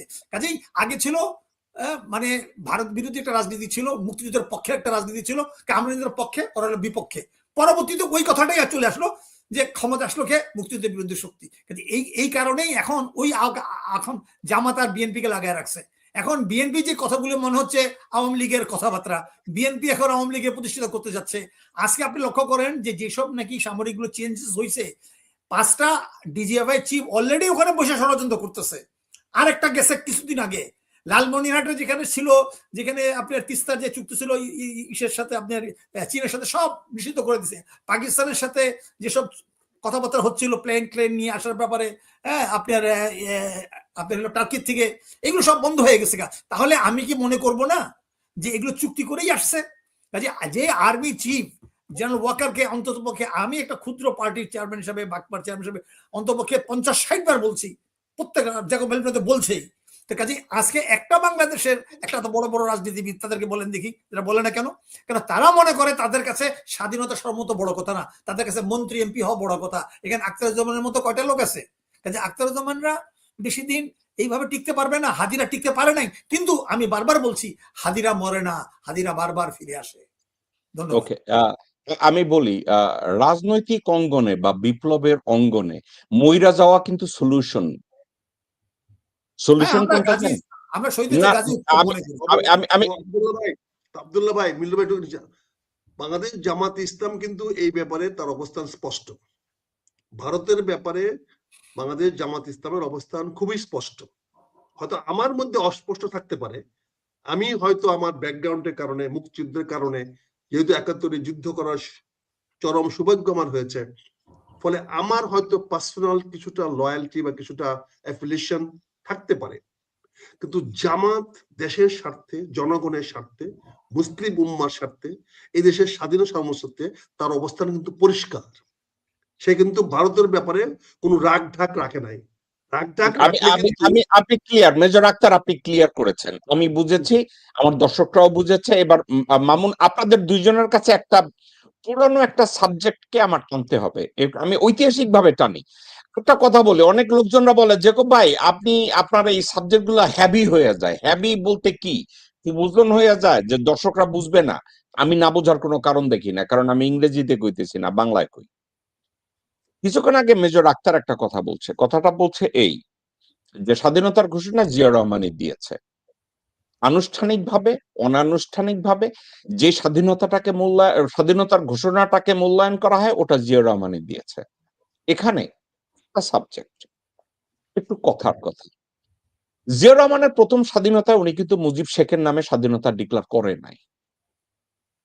উনি ওই সময় একজন সেনানায়ক হিসাবেই স্বাধীনতাটা ঘোষণা করতে পারতেন। আপনি কি জানেন, on behalf of Sheikh Mujib বইলা গত 54 বছরে হাসিনার মতো এক হারামজাদিরে লেজিটিমেসি দেওয়া হয়েছে। ওই দিন জিয়া রহমান যদি বলতো যে I hereby declare independence of Bangladesh as the commander of Mukti Bahini, এটাই যথেষ্ট ছিল। কিন্তু ওই হান্নান এবং অন্যান্য কুতুব্য কথায় যে কইছে মুজিবের নামে দাও, এইটা দিয়া ভারতের জয় ভারতের হাতে তুলে দেওয়া হয়েছে। এই সাবজেক্টটা সম্পর্কে নীল ফ্রান্সিস ডুরহাম, একজন আইরিশ রাইটার, উনি বাংলাদেশে ছিলেন। উনি ওই যে লেগেসি অফ ব্লাডের লেখক কি মাসকারেনাস, তার সাথে একত্রে রিসার্চ ফেলো ছিল। তো বলছে যে জেকব তুমি কি এটার সাথে একমত? এখন ওই বয়স্ক লোকটার সাথে আমি বসে আমি বললাম যে তোমার ফিলিংসটা কি ছিল? By the way, that guy made Sheikh Mujibur Rahman, that guy made Ziaur Rahman, the guy I am talking about. সে কথায় কথায় বলছে তুমি যদি প্রেক্ষাপটটা বিবেচনা করো এবং আধুনিক যুদ্ধ ব্যবস্থা এবং লিবারেশন নিয়ে কথা বলো, তাইলে একজন সেনানায়ক হিসাবে ওইটা যদি দিত তাহলে হিস্ট্রিক্যালি আমার মনে হয় ভালো হইতো। তার ওপিনিয়নটাই ছিল। এখন আমার এই মতের সাথে নীল ফ্রান্সিস দুরহামের মতামতের সাথে ইভেন অ্যান্থনি মাস্কারেনাসের মতামতের সাথে অনেকে দ্বিমত পোষণ করতেই পারে, কিন্তু বাস্তবতা এটা। আপনি নিজে আমেরিকান সিভিল ওয়ারে নেতৃত্ব দেওয়ার জন্য ওই আব্রাহাম লিঙ্কন সে দায়িকা বলছিল যে আমার নাম দিয়া তোমরা সিভিল ওয়ার বন্ধ করতে পারবা না, ইউনিফর্মের কাউকে নিয়ে দাঁড় করো। আপনার কেন মনে হয় আইজেনহাওয়ারের মতো লোক সঠিক নির্বাচনে ওই সময় নির্বাচিত হয়েছিল? কেন হয়েছিল? টেডি রুজভেল্ট কেন নির্বাচিত হয়েছিল? ফ্র্যাঙ্কলিন ডিলানো রুজভেল্ট কেন হয়েছিল? Due to their military background. এই সময় হয়েছিল। এখন বাংলাদেশের প্রেক্ষাপট আলাদা ছিল। আমার যে সাবজেক্টটা ওইটা না। আমরা কিছুদিন আগে আমি টকশো করছি, এটা নিয়ে অনেকে প্রতিবাদ করছে। নভেম্বর 27, 1948 লিয়াকত আলী খানের কাছে গোলাম আজম সাহেব একটা মেমোরেন্ডাম সাবমিট করছিল মাতৃভাষা নিয়ে, এবং ওইখানকার ডায়লগে তমুদ্দনে মুজলিসের একজন নেতা ছিল নাসিরউদ্দিন সাহেব, এবং আরেকজন ভদ্রলোক ছিলেন শামসুল হক এবং জব্বার সাহেব। তাদের মেমোয়ারে একটা জায়গায় লিখছে ফ্রাস্ট্রেটেড হয়ে গেছে, কারণ লিয়াকত আলী খান একটু রুড ছিল গোলাম আজম সাহেবের সাথে, এবং গোলাম আজম সাহেব বলতে বাধ্য হইছে যে আমাদের যদি এই স্বাধীনতাটুকু না থাকে যে আমরা মাতৃভাষায় কথা বলবো, দেন পাকিস্তানের বিরুদ্ধে আমাদের সেপারেশন চাওয়া ছাড়া আমাদের সামনে আর তো কোনো রাস্তা খোলা থাকে না। আর একটা ঐতিহাসিক ব্যাখ্যায় এই কথা বলা আছে যে পাকিস্তান বলছিল উর্দু হবে রাষ্ট্রভাষা। এর অর্থ এইটা না যে বাংলায় কথা বলতে পারবা না, সাবজেক্টটা এরকম ছিল না। এটা ইন্ডিয়ানরা এই ন্যারেটিভটা আমাদের ভিতরে ঢুকাইছে যে বাংলায় কথা বলতে পারবে না, পুরা ভণ্ডামি। আচ্ছা, আবার আরেকটা বিতর্ক দাঁড়াইছে, গোলাম আজম সাহেব 70-এ পাকিস্তানে বৈশা কোথায় নাকি বৈশা বলছে যে ভাষা আন্দোলনের নেতৃত্ব দেওয়া আমাদের ঠিক হয় নাই। ওকে, এবার আমি একটা কথা আপনাকে বলি। আমি দুইটা লোকের নাম বলবো, মেজর আক্তার দুইটা লোক কি চিনে, জীবিত আছে, একজন নাই এটা আমি জানি, আরেকজন আছে কি নাই সে বোধহয় মারা গেছে। ভদ্রলোকের নাম মেজর জেনারেল আমজাদ খান চৌধুরী। এক ভদ্রলোকের সাথে আলাপ আলোচনা হইতেছিল, আলাপ আলোচনার যার সাথে হইতেছিল ভদ্রলোকের নাম বেরুজ ইস্পাহানি। তো ওনার সাথে ওই সময় আমি রাজনীতি বুঝি না, আমি ইয়াং একটা মানুষ। হঠাৎ করে আমারে বললো চলো মগবাজারে এক জায়গায় যাব চা খাইতে। তো মধ্যের ঘটনা বাদ হঠাৎ করে আমি আবিষ্কার করলাম আমি কাজী অফিসের পাশে এক ভদ্রলোকের বাসা, এবং আমার সামনে যে ভদ্রলোক বসা ওনার নাম নাকি গোলাম আজম সাহেব। আমি একটু অবাক হয়েছি, আসলেই অবাক হয়েছি। এবং কথাটা আমার কেন মনে আছে, আমি সময়টার কথা বলি, 1987 সালে। আমার কথাটা কেন মনে আছে, আমি চায়ের মধ্যে চিনি বেশি খাই, তো আমি চায়ের কাপটায় চুমুক দেওয়ার পরে আমি মুখটা একটু ভঙ্গি ছিল, গোলাম আজম সাহেব আমার দিকে তাকায় বলছে চিনি হয় না, রাইট? আক্তার ভাই, আমি চোখ বুঝলে এখনো দেখি টেবিল থেকে উঠে গিয়ে উনি চিনির বইও মাইনা চিনি দিয়া নাইরা বলছিল এবার চুমুক দাও। এই কথাটা আমার মাথায় বাজে। এখন আমি কত বললাম যে সালে? আপনি কত সালে? এটা কত সালে? 1987। আচ্ছা আচ্ছা। ওকে মুক্তার ভাই, মজার কথা, আমি বললাম যে আপনি লিয়াকত আলী খানের সামনে আপনি মেমোরেন্ডাম সাবমিট করে আবার ওই 70-এ ওহিনী কইতে গেছেন কেন ভাষা আন্দোলন ভুল ছিল? ঠিক ওনার কথাটাকে আমি কোট করতেছি, এই কথাটা আমান আজমির সাথে আমি বলছি, আর গোলাম আজম সাহেবের আরেক ছেলে লন্ডনে থাকে তার সাথেও কথাটা আমি বলছি। ওনারা দুইজনে অবাক হয়ে গেছে, বলছে ভাই আপনি আমাদের বাসায় গেছেন? আমি বলছি গেছি। ওকে, আমি যখন গোলাম আজম সাহেবকে বলছিলাম যে আঙ্কেল বিষয়টা কি ছিল, উনি বলছে যে পূর্ব পাকিস্তানে যখন পাকিস্তান আলাদা হইল, ভারত আলাদা হইল, ভারতের প্রথম ষড়যন্ত্রটাই ছিল এই ভাষা আন্দোলনের নামে একটা অস্থিতিশীল পরিস্থিতি তৈরি করা। কয় যে আমি যখন কারমাইকেল কলেজের প্রফেসর, আমরা অনেক সাবজেক্ট সম্পর্কে আমরা ডানে বায়ে খবর রাখতাম, কিন্তু স্টাডি মেড আস পারফেক্ট। আমরা খুঁজতে খুঁজতে একটা পর্যায়ে গিয়ে দেখলাম যে my God, that was also part of the conspiracy. আমি বলছিলাম এটা কনস্পিরেসি কেন ছিল? আমারে বলছে তুমি কি, এই যে পাকিস্তানিরা বলছে উর্দুই হবে পাকিস্তানের রাষ্ট্রভাষা, ইন্ডিয়ার রাষ্ট্রভাষা কি হিন্দি না? আমি বলছি হ্যাঁ। তাইলে গুজরাট, মাদ্রাস তারা কি ডিফারেন্ট হইতে কথা বলে না? বলছে হ্যাঁ বলে।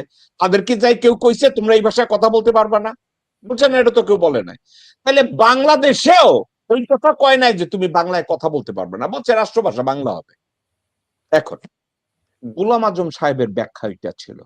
গোলাম আজম সাহেব সত্য বলছে কি মিথ্যা বলছে, গোলাম আজম সাহেব এটা কি চ্যারি পিক করছে, এটা আমি জানি না, কিন্তু এটা ওনার মুখের কথা। আর আরেকটা কথা, এই কথাটা অন্য কাউকে না, luckily thanks to General Amjad, that thanks to Beruz Ispahani, ওখানে আমি ছিলাম। আর যে প্রায় চা খাইছে, ওই কাপের কালার পর্যন্ত আমার এখনো মনে আছে। এখন আমরা যদি স্বাধীনতার কথায় উল্লেখ করতে গিয়ে আমরা যদি বলি জিয়া রহমান এই স্বাধীনতাটা দিছে, আমরা কি ভাষা আন্দোলনের ভূমিকার ক্ষেত্রে গোলাম আজমের ভূমিকার কথা বললে এই ভাষা আন্দোলনটাকে কি ছোট করা হয়, নাকি ভাষা আন্দোলনের যে বিপ্লবটা হয়েছে এটাকে আরো মহামান্বিত করা হয়? অ্যাডভোকেট আব্দুল আল মামুন, আপনার কি মনে হয়? না, যেটা ঐতিহাসিক ফ্যাক্ট সেটা বললে তো অসুবিধা নেই। আর তাছাড়া আরেকটা কথা প্রায় আমরা ভুলে যাই, সেই সময় স্লোগান ছিল রাষ্ট্রভাষা বাংলা চাই, উর্দুর সাথে বিরোধ নাই। আমরা ভুলে গেছি।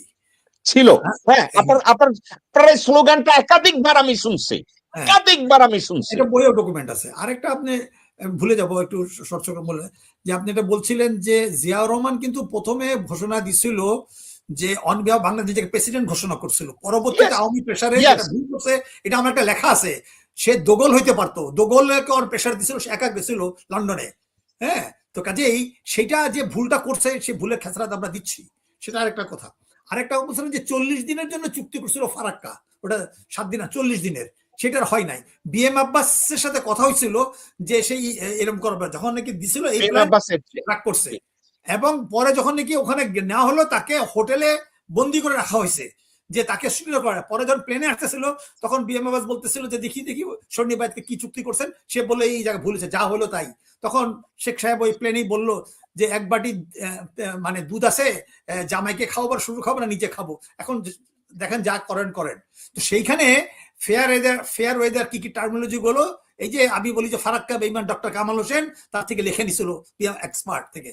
তো এই যে একটা ষড়যন্ত্র করছিল, এই এই যে আপনার এই ডক্টর কামাল হোসেন কেউ বলে না তুই শালা বেঈমান, শেখ মুজিব ভুল করছে, এই যে 40 দিনের চুক্তি আর করে নাই। তো সেটাই এখন আমাদের কথা, যে এই ফারাক্কাটা আমরা ভুলতেই বসেছি। এখন মিনি ওকে, ফারাক্কা হলো আচ্ছা সাবজেক্টটা বাদ দেন, আজকের আলোচনায় আমরা ব্যাক করি। মামুন ভাই এবং আক্তার ভাই, আমরা এমন একটা প্রেক্ষাপটে ঢুকছি, ওই প্রেক্ষাপট থেকে বাইরে যেতে পারবো না। বাংলাদেশের রাজনীতিবিদদের সবচেয়ে বড় রাষ্ট্রভাষা যেটা বলছেন সেটাই সত্য কথা। সেই সময় যে যার যে অবদান সেটা মেনে নেওয়া উচিত ছিল, তবে এটাকে বিকৃত করা হয়েছে, এটাও সত্য কথা। সত্য কথা। ওকে, এখন একটা কথা মামুন ভাই, আমি আলোচনাটা শেষ করব কারণ আমাদের 1.5 ঘন্টা প্রায় শেষ। আলোচনার মধ্যে একটা সাবজেক্ট আমাদের আজকের আলোচনাই ছিল বাংলাদেশের নিরাপত্তা এবং সার্বভৌমত্ব ভারতের হাতে। এই ব্যাপারে কি আপনার কোনো দ্বিমত আছে? কোনো দ্বিমত নাই। আমি মনে করি যে এই যে আপনি জুলাই আগস্টের যে কমিটমেন্ট ছিল, ভারত আগ্রাসন বিরোধী যে সংগ্রামটা ছিল, সেটার সাথে বেইমানি করছে। কাজে আমরা সবসময় বলছিলাম যে আগে আমাদের এই কতগুলো দাবি ছিল, সেই দাবির মধ্যে 1 নম্বর দাবি ছিল ভারতীয় আগ্রাসন মুক্ত একটি গণমুক্তি মঞ্চ। সেখানে আমরা বলছিলাম যে সেখানে আমরা বলছিলাম বিচার মানে সমস্ত ভারতীয়গুলোকে চেক আপ করা দরকার, ভারতের সাথে এন্টি স্প্যানিশ ল যেটা আপনি বলছিলেন সেটাকে ইনফোর্স করা, এবং মিনিমাম 10 বছর জন্য ভারতের সাথে সব ধরনের চুক্তি যে আছে ওগুলো অসম চুক্তি বাতিল করে স্থগিত করা। ফারাক্কা সহ যত রকম পানি আগ্রাসন বলেন, অসম বাণিজ্য চুক্তি বলেন, সাংস্কৃতিক আগ্রাসন বলেন, সীমান্ত হামলা, সীমান্ত পাচার, সবগুলি ভারতের সাথে দ্বিপক্ষীয় আলোচনা সম্ভব না। ওকে, স্বাধীনতার সর্বমতা না থাকা পর্যন্ত দেশকে স্বাধীন বলা যাবে না। ওকে, অ্যাডভোকেট মামুন ভাই, আমি আপনার কাছে ব্যাক করি, আলোচনাটা আমরা শেষের দিকে। মেজর আক্তার, আপনাকে আমি একটা উদাহরণ দিয়ে আমি কথাটা বলি। জিয়া রহমান সাহেব আমেরিকা আসলেন, তখন প্রেসিডেন্ট কার্টার, আমেরিকার প্রেসিডেন্ট কার্টারের একজন ন্যাশনাল সিকিউরিটি অ্যাডভাইজার ছিল, তার নাম ছিল অ্যান্থনি লেক। অ্যান্থনি লেকের সাথে জিয়া রহমান ৪৫ মিনিট একা একা কথা বলছিলেন, এবং এই অ্যান্থনি লেকের সাথে বসার একটা বিশাল সৌভাগ্য আমি জেকব মিল্টনের হয়েছিল। ভদ্রলোক মারা গেছে। জিয়া রহমান সাহেব ৭৯ সালে এবং ৮০ সালের এখানে জাতিসংঘে যে ভাষণ দিতে আসছে, বলছে যে he is going to finalise a security pact with America, এবং অ্যান্থনি লেক তাকে বলছিল, mister president, you may not have that opportunity to sign that agreement. আমি অ্যান্থনি লেককে জিজ্ঞাসা করছিলাম, তুমি এই কথাটা কেন বলছিলা? বলছে, I had a information that there would be a assassination attempt.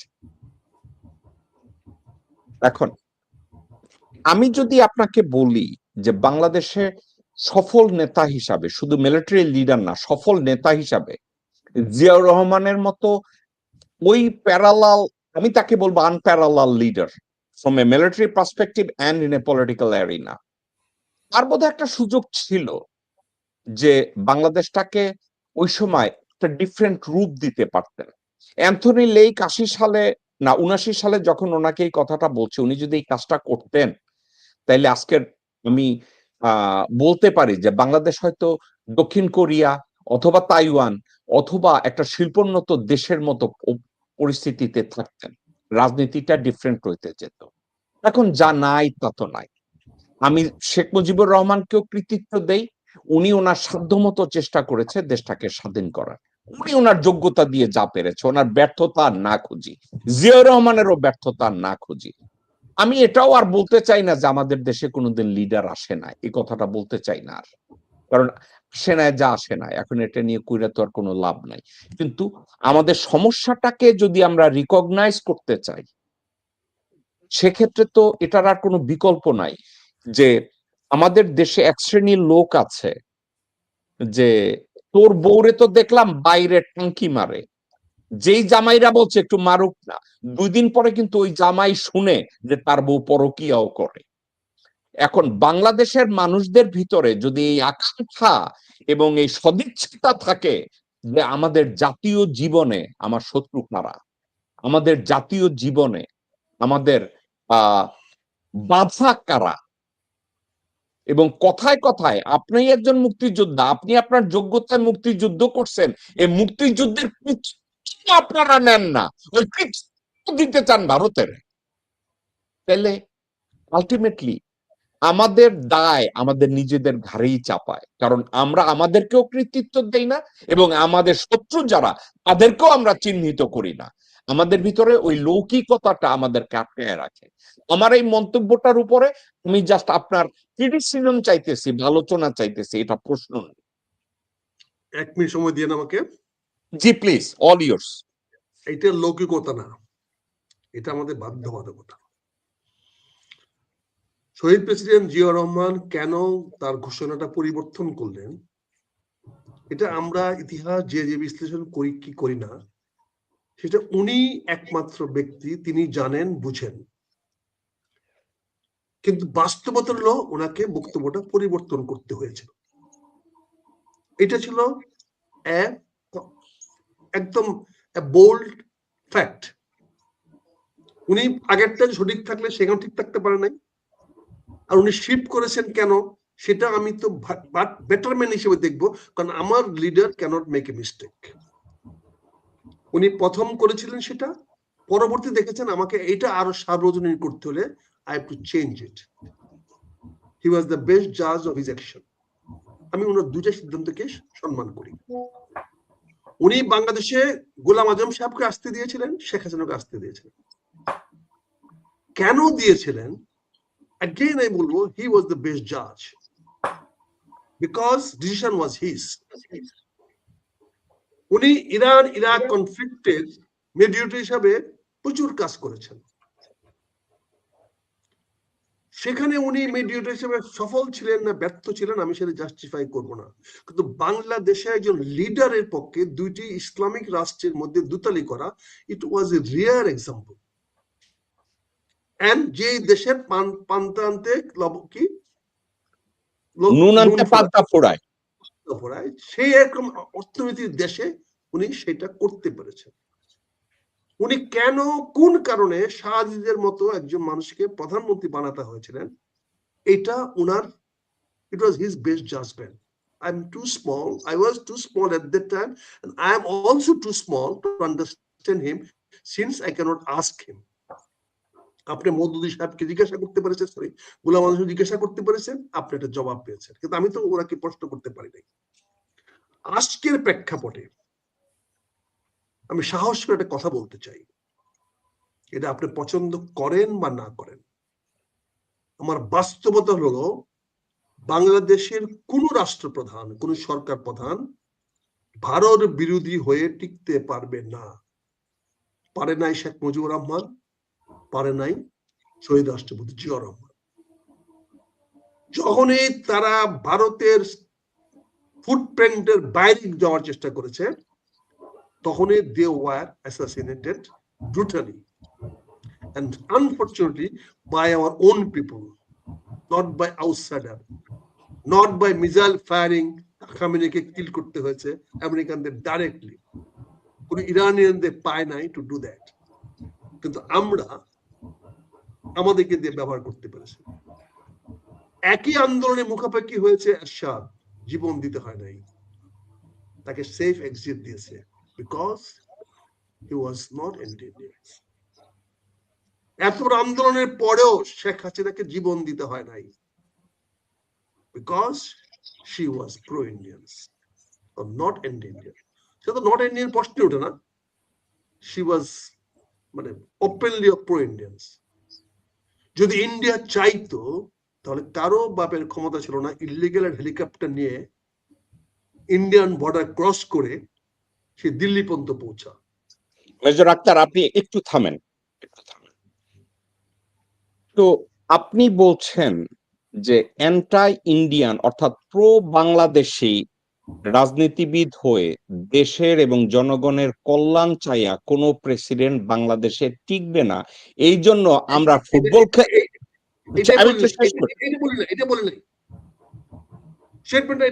আমি বলছি প্রো বাংলাদেশি প্রশ্ন না, প্রশ্ন হচ্ছে আপনি can not be anti Indian, আপনি দূর থেকে যাই কিছু বলেন। ভাই ভাই আমি বলছি বাংলাদেশের কোন প্রকাশ্যে এন্টি ইন্ডিয়ান ভাইয়া শোনা, আমি ভারতের বিরুদ্ধে বক্তব্য দিয়েছি, আমাকে আমার দেশমাতা খালেদা জিয়াকে ধন্যবাদ দেওয়ার কথা না? দেয় না, ধন্যবাদ দেয় না, উল্টা তার লাল পাসপোর্ট ওয়াজ সিজড। ভাই ভাই ভাই জানতে চান আর কি জানতে চান? আমি আপনাকে বলি, একটু শেষ করি। আমি বুঝছি আপনি যেটা বলছেন, আমার কথাটাকে আমি কারেক্ট করছি। আপনি বলছেন অ্যান্টাই ইন্ডিয়ান কোন প্রেসিডেন্ট বা সরকার প্রধান বাংলাদেশে টিকবে না, আপনি এটা বলছেন।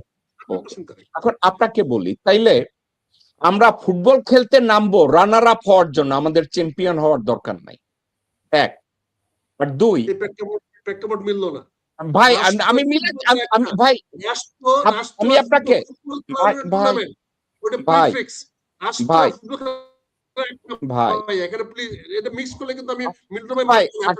আমি আপনাকে আমি রাষ্ট্র পরিচালনার কথা বলবো যেখানে জনগণের সার্বভৌমত্বের প্রশ্ন আছে, এখানে অখণ্ডতা ভূমি সার্বভৌমত্বের প্রশ্ন আছে, সেইখানে আমাকে খেলতে হবে জনগণের সার্বভৌমত্ব অখণ্ডতা নিশ্চিত করে, সেটা জিতবে থ্রেট আসবে। India is a permanent threat to us. আমি এখানে একটু কারেকশন করতে চাই, বাংলাদেশের নিরাপত্তা সার্বভৌমত্ব ভারতের হাতে, এই কথাটার সঙ্গে আমি ছোট্ট অ্যামেন্ডমেন্ট দিতে চাই। বাংলাদেশের নিরাপত্তা সার্বভৌমত্বের একমাত্র হ্যাজার্ড বা চ্যালেঞ্জ হলো ইন্ডিয়া, একমাত্র থ্রেট হলো ইন্ডিয়া, হাতে না, একমাত্র থ্রেট হলো ইন্ডিয়া। সো ওই থ্রেটটাকে কনসিডারেশনে নিয়ে আমাকে আমার রাষ্ট্রনীতি, জনগণের কল্যাণ, সার্বভৌমত্ব এবং নিরাপত্তা নিশ্চিত করতে হবে। I have no alternative.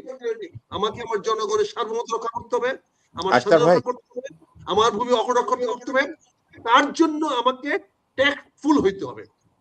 I cannot be the blunt for or against. I have to be tactful. এটা আপনার কাছে আমার হাম্বল সাবমিশন। ওকে, না না, চমৎকার বলছেন, চমৎকার বলছেন। India is threat to our sovereignty, threat to our integrity, threat to our security. এটা আমি ওপেনলি বলছি, they are the only threat. But কোন অবস্থায় তাদের হাতে আমরা বন্দী নই। ওকে, চমৎকার বলছেন। অ্যাডভোকেট কাজী আব্দুল্লাহ আল মামুন, আজকের আমি চাচ্ছি আমাদের এই কনভারসেশনটা আরো 1 ঘন্টা চালাইতে, কিন্তু আমার সময় নাই, 1.5 ঘন্টা হয়ে গেছে। অ্যাডভোকেট মামুন, আমি আপনার কাছে বলবো আজকের পুরো আলোচনাটাকে আপনি কনক্লুড করেন।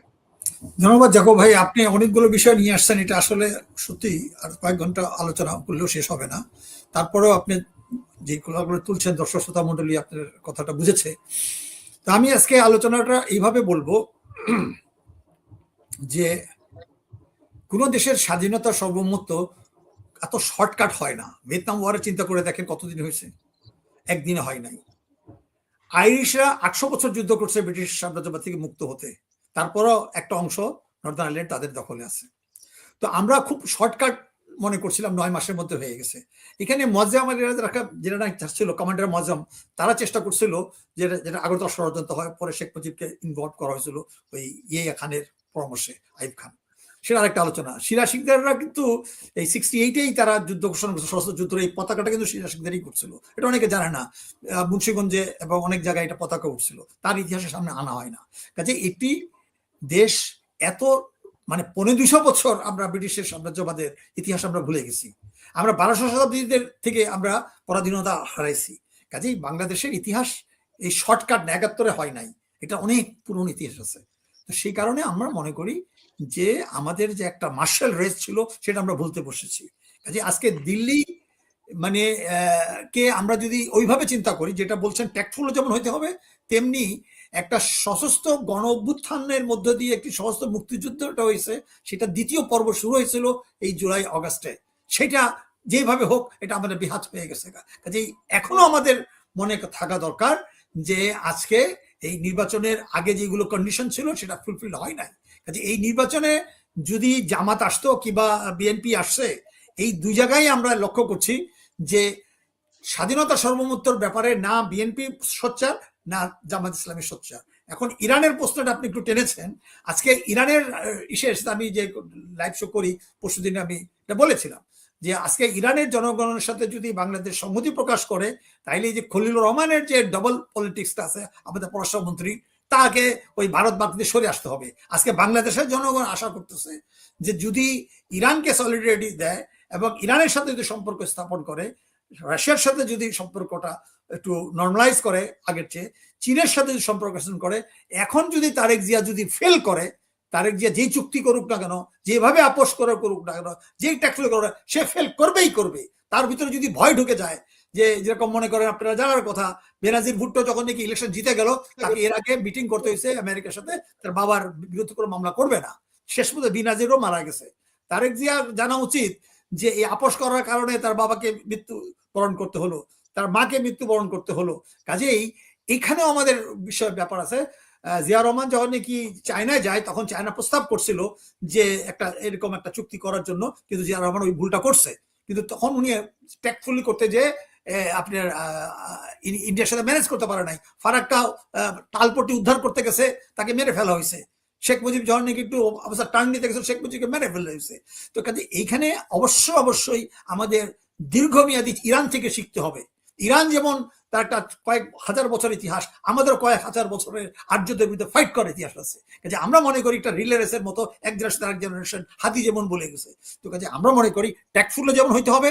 এখন যেহেতু আমরা গণযুদ্ধের মধ্যে চলে আসছি, কাজে এইটাকে থামানো যাবে না, মানে যাবেই না। আজকে আমি মনে করি এই যে আপনি বলে যে ফল অফ রোমান এম্পায়ারের মতো আজকে fall of American European empire আমরা দেখতে পাচ্ছি। এখন বাংলাদেশ সরকার যদি ব্যর্থ হয়, বাংলাদেশের জনগণ উচিত লক্ষ লক্ষ আপনার মানে করে চলে যাওয়া উচিত হরমুজে, চলে যাওয়া উচিত তেহরানে। আজকে বাংলাদেশের রাজপথে বলা উচিত যে ইরানের যে স্বাধীনতা সর্বদা রক্ষার সংগ্রাম, আমাদেরও দিল্লির বিরুদ্ধে সংগ্রাম একই সূত্রে গাঁথা। কাজে আজকে বুঝতে হবে যে ভারতকে খুশি করলে আমাদের লাভ হবে না। আজকে আমাদের তেলের ক্রাইসিস দেখা দিছে, আজকে আমাদের সব ক্রিমিনালরা ক্ষমতায় বসে রয়েছে। কাজেই আমাদের মুক্তিযুদ্ধ শেষ হয় নাই। কাজে আমি বলতে চাচ্ছি যে আক্তার ভাই, আপনি তৈরি হন, দলের চেয়ে দেশ বড়। কাজে আজকে আমাদের সেই আত্মবিশ্বাস থাকতে হবে। সেই কারণে আজকে সারা বিশ্ব, ইভেন আমেরিকার মতো লোক মনে করতেছে যে এই আমেরিকা এই যুদ্ধে যাবে না, এই যুদ্ধে পরাজিত হতে বাধ্য। কাজে সে কারণেই আজকে আমাদের সঠিক সিদ্ধান্ত নিতে হবে। আজকে আমরা যেমন একটা কথা আছে, থিঙ্ক গ্লোবালি, রিয়েক্ট লোকালি। কাজে আজকে আমাদের গ্লোবালি সাম্রাজ্যবাদের বিরুদ্ধে, সম্প্রসারণবাদ বিরোধী যেরকম অবস্থান নিতে হবে, তেমনি দেশপ্রেমিক স্বাধীনতা শব্দ রক্ষা করার একই সূত্রে গাথা। ধন্যবাদ। অনেক চমৎকার বলছেন অ্যাডভোকেট কাজী আব্দুল্লাহ আল মামুন। এবার মেজর আক্তার ভাই, আপনার কাছ থেকে আমরা কনক্লুশন শুনবো। ধন্যবাদ। আজকে আলোচনাটা কাকতালীয় ভাবে আমি এবং মিন্টন ভাইয়ের সঙ্গে একটি বিষয়ে একমত হয়েছি, সেটা হচ্ছে আমরা পোশাকের মধ্যে দুজনের কালার আল্লাহর মতে এক। সো আমাদের আলোচনা আজকে এখানে একটা ঐক্যমত ছিল, আর বাকিটা আমাদের চলেছে আজকে দ্বিমতের মধ্যে দিয়ে। অসুবিধা আজকে আমি একটা জিনিস আমি অত্যন্ত বিনয়ের সঙ্গে বলতে চাই। আমার আব্দুল্লাহ ভাই বলেছেন আমি অপোজিশনে আছি। আমি চাই না আগামী 5 বছর বাংলাদেশের রাজনীতিতে কোন রকম টালমাটাল অবস্থা তৈরি হোক। আমি স্থিতিশীলতা চাই। আমি চাই এই সরকার 5 বছর টিকে থাকুক। আমি সরকারের ব্যর্থতার কোনো কারণ দেখতে চাই না। আমার যদি সহযোগিতা করার প্রয়োজন হয় আমি সহযোগিতা করব। আমার নতুন রাজনৈতিক দল জামাত ইসলামের আমির সাহেব পরিষ্কার বলেছেন, তারেক রহমান সাহেবের সামনে স্পষ্ট বলেছেন, আমরা জনগণের পক্ষে, জনগণের কল্যাণে আপনি সিদ্ধান্ত নেন, আমরা আপনাকে সম্পূর্ণ সহযোগিতা করব। আজকে জুলাই চেতনার প্রশ্ন আসছে, বিপ্লবের প্রশ্ন আসছে। এই বিপ্লবকে অস্বীকার করলে 12 ফেব্রুয়ারি নির্বাচন বৈধ হবে না। আজকে জুলাই সনদকে অস্বীকার করলে 12 ফেব্রুয়ারি নির্বাচনে কোনো বৈধতা থাকবে না, থাকবে না সরকারের বৈধতা। আজকে মহামান্য রাষ্ট্রপতি চপ্পু সাহেবকে দিয়ে সংসদে বক্তব্য দেওয়ালে উনি কার বক্তৃতা দেবেন যে এই সরকারের বয়স মাত্র 7 দিন? তার কি পারফরমেন্সে বক্তৃতা দেবেন? এই ট্রেডিশনটা ফলো করা ঠিক হয় নাই। রং পথে হাঁটলে ফলাফল রংই হয়। আপনি একটা বিপ্লবী উত্তরসূরি সরকার, আপনার হাতে সময় ছিল, আপনি একজন স্পিকার ডিক্লেয়ার করে দিয়ে আপনারা সকলে বসে স্পিকার বানিয়ে আপনি রাষ্ট্রপতিকে তার হাতে পদত্যাগ করতে দিতে পারতেন। পদত্যাগ করার পরে উইদিন 1 আওয়ার ওই স্পিকারকে রাষ্ট্রপতির দায়িত্ব দিতে পারতেন। এবং সেই যেমন আজকে আমরা খন্দকার মোশাররফ হোসেনকে স্পিকারের দায়িত্ব দিয়েছি, তাহলে উনি স্পিকারের দায়িত্ব নেওয়ার সঙ্গে সঙ্গে আপনি আরেকজনকে উপস্পিকার, ডিপ্টি স্পিকার দায়িত্ব দিতে পারতেন, দিয়ে রাষ্ট্রপতিকে পদত্যাগ করতে বলতে পারতেন। রাষ্ট্রপতি পদত্যাগ করলে পরে স্পিকার সাহেব অটোমেটিক্যালি রাষ্ট্রপতির পদে চলে যেতে পারতেন। তাহলে আজকে বেকমটা তৈরি হতো না।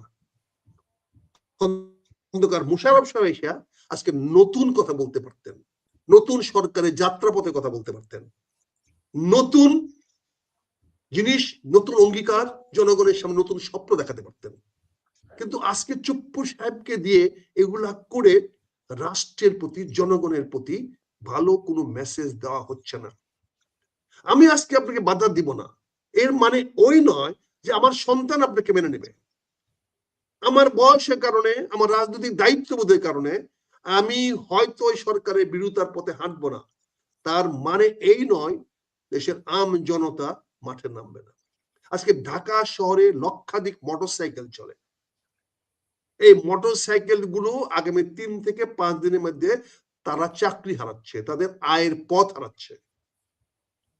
এই মোটরসাইকেলের 2 লিটার তেল দিয়ে তারা চলবে না, তাদের ভরণ পোষণ চলবে না। 2 লিটার তেল দাম 200 টাকা দিয়ে খরচ করে, 250 টাকা খরচ করে তারা 250 টাকা আয় করতে পারবে না। 500 টাকা আয় করলে 250 টাকা তেলের খরচ চলে যাবে, বাকি সময়টা সে পারবে না। তাকে কে আশা দেবে?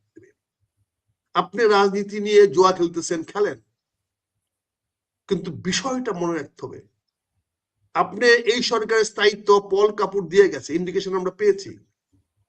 আমরা অতীতে দেখি নাই কোন বিদেশি পররাষ্ট্র মন্ত্রীরা কোন প্রয়াত রাষ্ট্রপতির মাজারে বা প্রয়াত সাবেক প্রধানমন্ত্রীর মাজারে যাওয়ার। আমাদের অনেক সাবেক প্রয়াত রাষ্ট্রপতি আছেন, প্রধানমন্ত্রী আছেন, কিন্তু এইবার গিয়েছেন। তার মানে কি, এই সরকারের প্রতি আমেরিকানদের কত বড় ব্লেসিং আছে এটা প্রমাণ করে দিয়ে গেছে। তো এই আমেরিকান ব্লেসিং এর কিন্তু আমেরিকান একটা ডিস্ট্রিবিউটরশিপ আছে। সেই ডিস্ট্রিবিউটার কিন্তু লোকাল ডিস্ট্রিবিউটার, রিজিওনাল ডিস্ট্রিবিউটার কিন্তু ভারত। আমেরিকান স্বার্থের ডিস্ট্রিবিউটর কিন্তু ভারত। এখানে ভারতের সঙ্গে আসতে হবে। আজকে ইরানের সঙ্গে যুদ্ধে ইরানের বন্ধু কিন্তু ভারত, ইরানের পক্ষে কিন্তু ভারত। এখানে জিনিসগুলোকে, এই কোয়েশ্চনগুলো আমি অনুরোধ করবো মিল্টন ভাইকে, আপনি গভীরভাবে পর্যবেক্ষণ করেন, গভীর গবেষণা করেন। এই বিষয়গুলো আমাদেরকে মনে রাখতে হবে। আমরা মনে করি ভারত আমাদের ক্লাসিফাইডলি মনে করি ব্যাড নেইবার। এখন ভারত আমাদের সামনে এগিয়ে আসতে হবে how to become good neighbour. আমরা কোনো আপত্তি নাই তাকে গুড নেইবার হিসেবে গ্রহণ করতে। জামাত ইসলাম তার অবস্থান পরিষ্কার, সে ভারতের সঙ্গে সহ অবস্থানে বিশ্বাস করে, উভয়ের স্বার্থ শতভাগ নিশ্চিত করে তাদের সঙ্গে সম্পর্ক করতে। এটা জামাত ইসলামের গৃহীত নীতি। আমি সেই নীতিকে সম্মান করি, শ্রদ্ধা করি। আমরা ভারতের পক্ষেও নই, ভারতের বিপক্ষ নই, আমরা বাংলাদেশের জনগণের পক্ষে। আজকে আমরা চাই না আগামী 5 বছর কোন অস্থিতিশীল অবস্থা তৈরি হোক, কিন্তু আলামত যা দেখা যাচ্ছে, মোটর সাইকেলের যে লাইনগুলো আমরা দেখতে পাচ্ছি পেট্রোল পাম্পের সামনে, সেটা স্থানান্তরিত হয়ে সচিবালয়ের সামনে না যাক, এটা আমার একান্ত কামনা। যে মোটর সাইকেলের হাজার হাজার মোটর সাইকেলের লাইন পেট্রোল পাম্পের পিছনে দাঁড়িয়ে আছে, সেটা যেন রুট ঘুরে সচিবালয়ের দিকে না যায়, আমার এটাই আবেদন। আর কিছু রাষ্ট্রাচারের ব্যাপার আছে। একজন মাননীয় প্রধানমন্ত্রী গেঞ্জি গায়ে দিয়ে অফিস করতে পারেন না। ওনাকে যত সাবাসী দেওয়া হোক, যত ধন্যবাদ যাওয়া হোক, তার মানে উনি অফিসে গেঞ্জি পরে যাওয়ার জন্য বাকি সবাইকে বৈধতা দিয়ে দিলেন। এটাই কিন্তু শৃঙ্খলা ভঙ্গের একটা কারণ হয়ে দাঁড়াবে।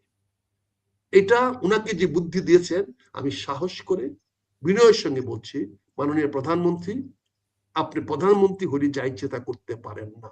আপনি একটা নিয়মের মধ্যে আবদ্ধ, আপনি একটা শৃঙ্খলার মধ্যে আবদ্ধ, আপনি একটা নিয়ম নীতির মধ্যে আবদ্ধ, এর বাইরে আপনি যেতে পারেন না। আপনি গেঞ্জি গায়ে দিয়ে ফর্মাল মিটিং এ আপনি কথা বলতে পারেন না। এটা আমাদের রাষ্ট্রীয় শিষ্টাচারের সঙ্গে যায় না। কারণ আপনাকে ফলো করবে হাজার হাজার লক্ষ লক্ষ মানুষ। আজকে আমাদের দেশে, পৃথিবীর এই নাই, জেলেনস্কি যে ট্রেডিশন করার চেষ্টা করেছে, তার জন্য যেভাবে চপটেঘাত খেয়েছে ওয়াশিংটনে, এর চেয়ে বড় লজ্জাস্কর তো আর কিছু হতে পারে না।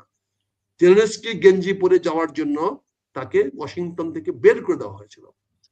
তো জেলেনস্কির মতো একটি পাওয়ারফুল প্রেসিডেন্টের যদি অবস্থা হয়, তা আমাদের জন্য ভালো। জানি আমার এই কথাগুলো আপনি ভালো লাগবে না, জানি আপনি আমাকে পছন্দ করবেন না, জানি আমাকে এটা বলবেন, কিন্তু এটা গুড ট্রেডিশন আপনি শুরু করেন নাই। সিম্পল শার্ট টাকটিন করে পরে উপরে পরে আপত্তি নাই, পাঞ্জাবি পাঞ্জাবি পরে আপত্তি নাই, কিন্তু T shirt is a sportswear, T shirt is a leisure wear. এটা অবসর সময়ে, ব্যক্তিগত পার্সোনাল সময় ব্যবহার করা হয়, নট ইন অফিসিয়াল। এটা এটা এটা আমাদের খাওয়াতে পারবেন না, জাতিকে খাওয়াতে পারবেন না। এটাতে শৃঙ্খলার পরিপন্থী কাজ হবে। তো মাননীয় প্রধানমন্ত্রী, আপনি আমাদের এক্সাম্পলারি, আপনাকে দেখে আমরা শিখবো, আমাদের প্রজন্ম শিখবে। প্রধানমন্ত্রীর স্টাইল জনগণ ফলো করতে চায়। প্রধানমন্ত্রীর বক্তৃতা স্টাইল, চলাফেরার স্টাইল, কিভাবে খায়, কিভাবে কথা বলে।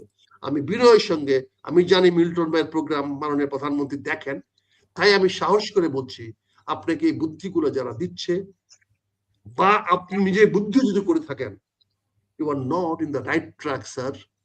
প্লিজ, আজকে হয়তো কেউ কিছু বলবে না, বাট সময়ে এগুলা কাল হয়ে দাঁড়াবে।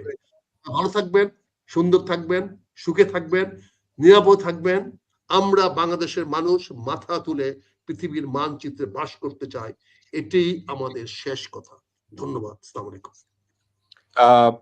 মেজর আক্তার এবং অ্যাডভোকেট কাজী আব্দুল্লাহ আল মামুন, আপনাদের প্রতি আমি অনেক কৃতজ্ঞ। এবার আমি কনক্লুড করব। আপনারা চাইলে আমার সাথে থাকতে পারেন, এবং শোয়ের পরে যদি আপনারা থাকতে চান, আমি আপনাদেরকে বলবো যে শোয়ের পরে আমরা হয়তো কথা বলবো। দর্শক শ্রোতা, এই ছিল আমাদের শো। মেজর আক্তার এবং অ্যাডভোকেট মামুন চমৎকার ভাবে কনক্লুড করেছে। ওনাদের সাথে আমার একমত বা দ্বিমতের সাবজেক্ট না। বাই থিওরি আমি ডিফারেন্ট একটা ওপিনিয়ন আমার থাকতেই পারে। আমি মেজর আক্তার, শুধু মেজর আক্তার একা না, মেজর আক্তারের মত বা থিওরি যেভাবে উনি চিন্তা করেছেন, উনি বলেছেন আমেরিকার একটা এজেন্সি আছে এবং সোল এজেন্ট আছে, এজেন্ট হইছে ভারত। ফরেন পলিসিতে সোল এজেন্ট বলতে কোনো কথা নাই। আমি কেন ওনার সাথে দ্বিমত করি? At the time of Barack Obama বলছে যে আমেরিকান অ্যাডমিনিস্ট্রেশন বাংলাদেশকে দেখছে ইন্ডিয়ার চোখ দিয়ে। এবং আপনারা জানেন না হয়তো দর্শক শ্রোতা, যে বারাক ওবামার এই পলিসিটাকে এমন ভাবে ক্রিটিসাইজ করা হয়েছে, কারণ পলিটিক্যাল নর্মে এবং ফরেন পলিসিতে এটা কখনো হয় না। এবং এটা কোথায় হয়? এটা হয় যদি কোনো একটা রাষ্ট্র এমন ভাবে জাহান্নামী পর্যায়ে গেছে যে ওটা রাষ্ট্র চালানোর মতো ওখানে আর কোনো লোকজন নাই। আমি আপনাদেরকে উদাহরণ দিই, যেমন এল সালভেডরে ইলেকশন হয়েছে। এল সালভেডরে তারা তত্ত্বাবধায়ক সরকার প্রধান বানানোর মতো লোক খুঁজে পায় নাই, পরিস্থিতি এমন পর্যায়ে গেছে। তখন ইউনাইটেড নেশনস বাধ্য হয়েছে লাকদার ব্রাহিমের নিয়ে অ্যাডমিনিস্ট্রেটর কইরা তারপরে নির্বাচন করতে। ওই সময় যদি এল সালভাডোরের কেউ যদি বলে যে আমরা তোমাদেরকে মেক্সিকোর চোখ দিয়ে দেখবো অথবা ব্রাজিলের চোখ দিয়ে দেখবো, দ্যাট মেক সেন্স। কিন্তু বাংলাদেশের অবস্থা এল সালভাডোর না, এবং আমেরিকার দৃষ্টিভঙ্গি থেকেও বাংলাদেশ এল সালভাডোর না। আপনাদেরকে ঠান্ডা মাথায় আমি একটা কথা বলি, হাসিনা তখন ক্ষমতায়, আমেরিকান পররাষ্ট্র মন্ত্রণালয় এবং প্রতিরক্ষা মন্ত্রণালয় এবং পেন্টাগন ঘন ঘন বাংলাদেশের জেনারেল পাঠাইতেছে, আন্ডার সেক্রেটারি পাঠাইতেছে। জন লু গেল, অমুকে গেল, সেমুকে গেল, আফিয়া সিদ্দিকি অমুক গেল, সেমুক গেল। কারণ একটা, কারণ কি জানেন? পিটার হাস আমেরিকান এম্বাসিতে বৈশা এদের সাথে বাংলাদেশের সরকার এবং গণতন্ত্র কেমনে আনবে আলাপ আলোচনা করে। আপনি আপনি মেজর আক্তার এবং অ্যাডভোকেট মামুন জানলে অবাক হবে, দর্শকরা অবাক হবে। বলছে আমেরিকান এম্বাসির মিটিংটা কনক্লুড করার 5 মিনিটের মধ্যে ইন্ডিয়ান হাই কমিশনের প্রত্যেকটা আলোচনা জেনে যেত। এটা কেন হয়েছে জানেন? আমাদের বাংলাদেশিদের মানসিকতা। এটা মেজর আক্তারের দোষ না, এটা বাংলাদেশের কোন রাজনীতিবিদদের দোষ না, এটা তাদের ভুল ওয়েতে চিন্তা এবং চেতনাটায় তারা ধাবিত হয়। যেমন মেজর আক্তার বলছে, তার সাথে আমি 100% একমত, যে অ্যান্টাই ইন্ডিয়ান কোন রাষ্ট্রপ্রধান বাংলাদেশে টিকবে না। এটা কঠিন বাস্তবতা, কিন্তু এর অর্থ এটা না যে অ্যান্টাই ইন্ডিয়ান একজন প্র্যাগমেটিক বাংলাদেশি প্রেসিডেন্ট জীবিত থাকবে না। এটা ঠিক না। কেন ঠিক না? বাংলাদেশে এখন পর্যন্ত একটা বর্ডার পলিসি অ্যাডপ্ট করতে পারে না গত 54 বছরে। ওনারা বর্ডার পলিসির দোষ দিবে না, বর্ডার পলিসির দিকে ফোকাস করবে না, ওনারা ফোকাস করবে ইন্ডিয়া মাইরিয়া লাইব। ওইটাই আমাদের কথা। বাংলাদেশে এক অ্যাম্বাসেডর এই কুত্তার বাচ্চা আমারে বলছে ইন্ডিয়ার সাথে পাঙ্গা লয়ে টিকবো না। তো আমি ওই অ্যাম্বাসেডর কইছিলাম, তোরা চাকরি দিছে কেটা? একেবারে সরাসরি তোরা চাকরিটা দিছে কেটা? কোন হারামজাদায় তোরা চাকরি দিছে? দর্শক শ্রোতা, পলিসি আমাদের বাংলাদেশের সবচাইতে বড় দন্যতা। রাজনীতিবিদরা রাজনীতি করে, কিন্তু তারা যখন ভাষণ দিতে যায়, কুত্তার বাচ্চারা 71-এ কি হয়েছে, 69-এ কি হয়েছে, 65-তে কি হয়েছে পুঁথি পড়া শুরু করে। শুয়ারের বাচ্চারা এই দশকে কোন পলিসি বাংলাদেশের জন্য কাজ করবে ওইটা নিয়ে কথা কয় না, ইকোনমিক পলিসি নিয়ে কথা কয় না, ওভারহেড এক্সপেন্সেস নিয়ে কথা কয় না, বাজেট নিয়ে কথা বলে না, ব্যালেন্স বাজেট নিয়ে কথা বলে না, এমপ্লয়মেন্ট নিয়ে কথা বলে না, হেলথ কেয়ার নিয়ে কথা বলে না। কেন বলে না জানেন? সব মিস্টার গাবুর। এখন আপনি বলবেন আমি কি সবাই গাবুর কইতেছি? ভাই, 90 জন 300 জনের মধ্যে 295 জন যদি গাবুর হয়, ওই 5 জন স্ট্যাটিস্টিক্সেও গাবুর হয়ে যায়। আপনার কি মনে হয়? আমরা তেলতুলা মাইডিয়া ডক্টর মোহাম্মদ ইউনূস বললাম, জান আপনি শিক্ষিত, আপনি দুনিয়া সবকিছু বুঝেন, আপনি নোবেলও পাইছেন, ইনশাল্লাহ যান আপনি সফল হইবেন। সফল হইতে দিচ্ছেন? কারণ কি জানেন? সে ওখানে গেছে, হি বিকেম সারাউন্ডেড উইথ গাবুটস, বাই গাবুটস। উনি গাবুরদের সাথে কথা কইতে কইতে এক পর্যায়ে দেখা যায়, ও মাই গড, আমি ইন্দা বাগি, আমার গাবুর হওয়ার দরকার নেই। লস কার? ডক্টর মোহাম্মদ ইউনূসের কোনো লস হয় নাই। লস কাদের হয়েছে জানেন? জাতি হিসাবে আমাদের। আমি ঠান্ডা মাথায়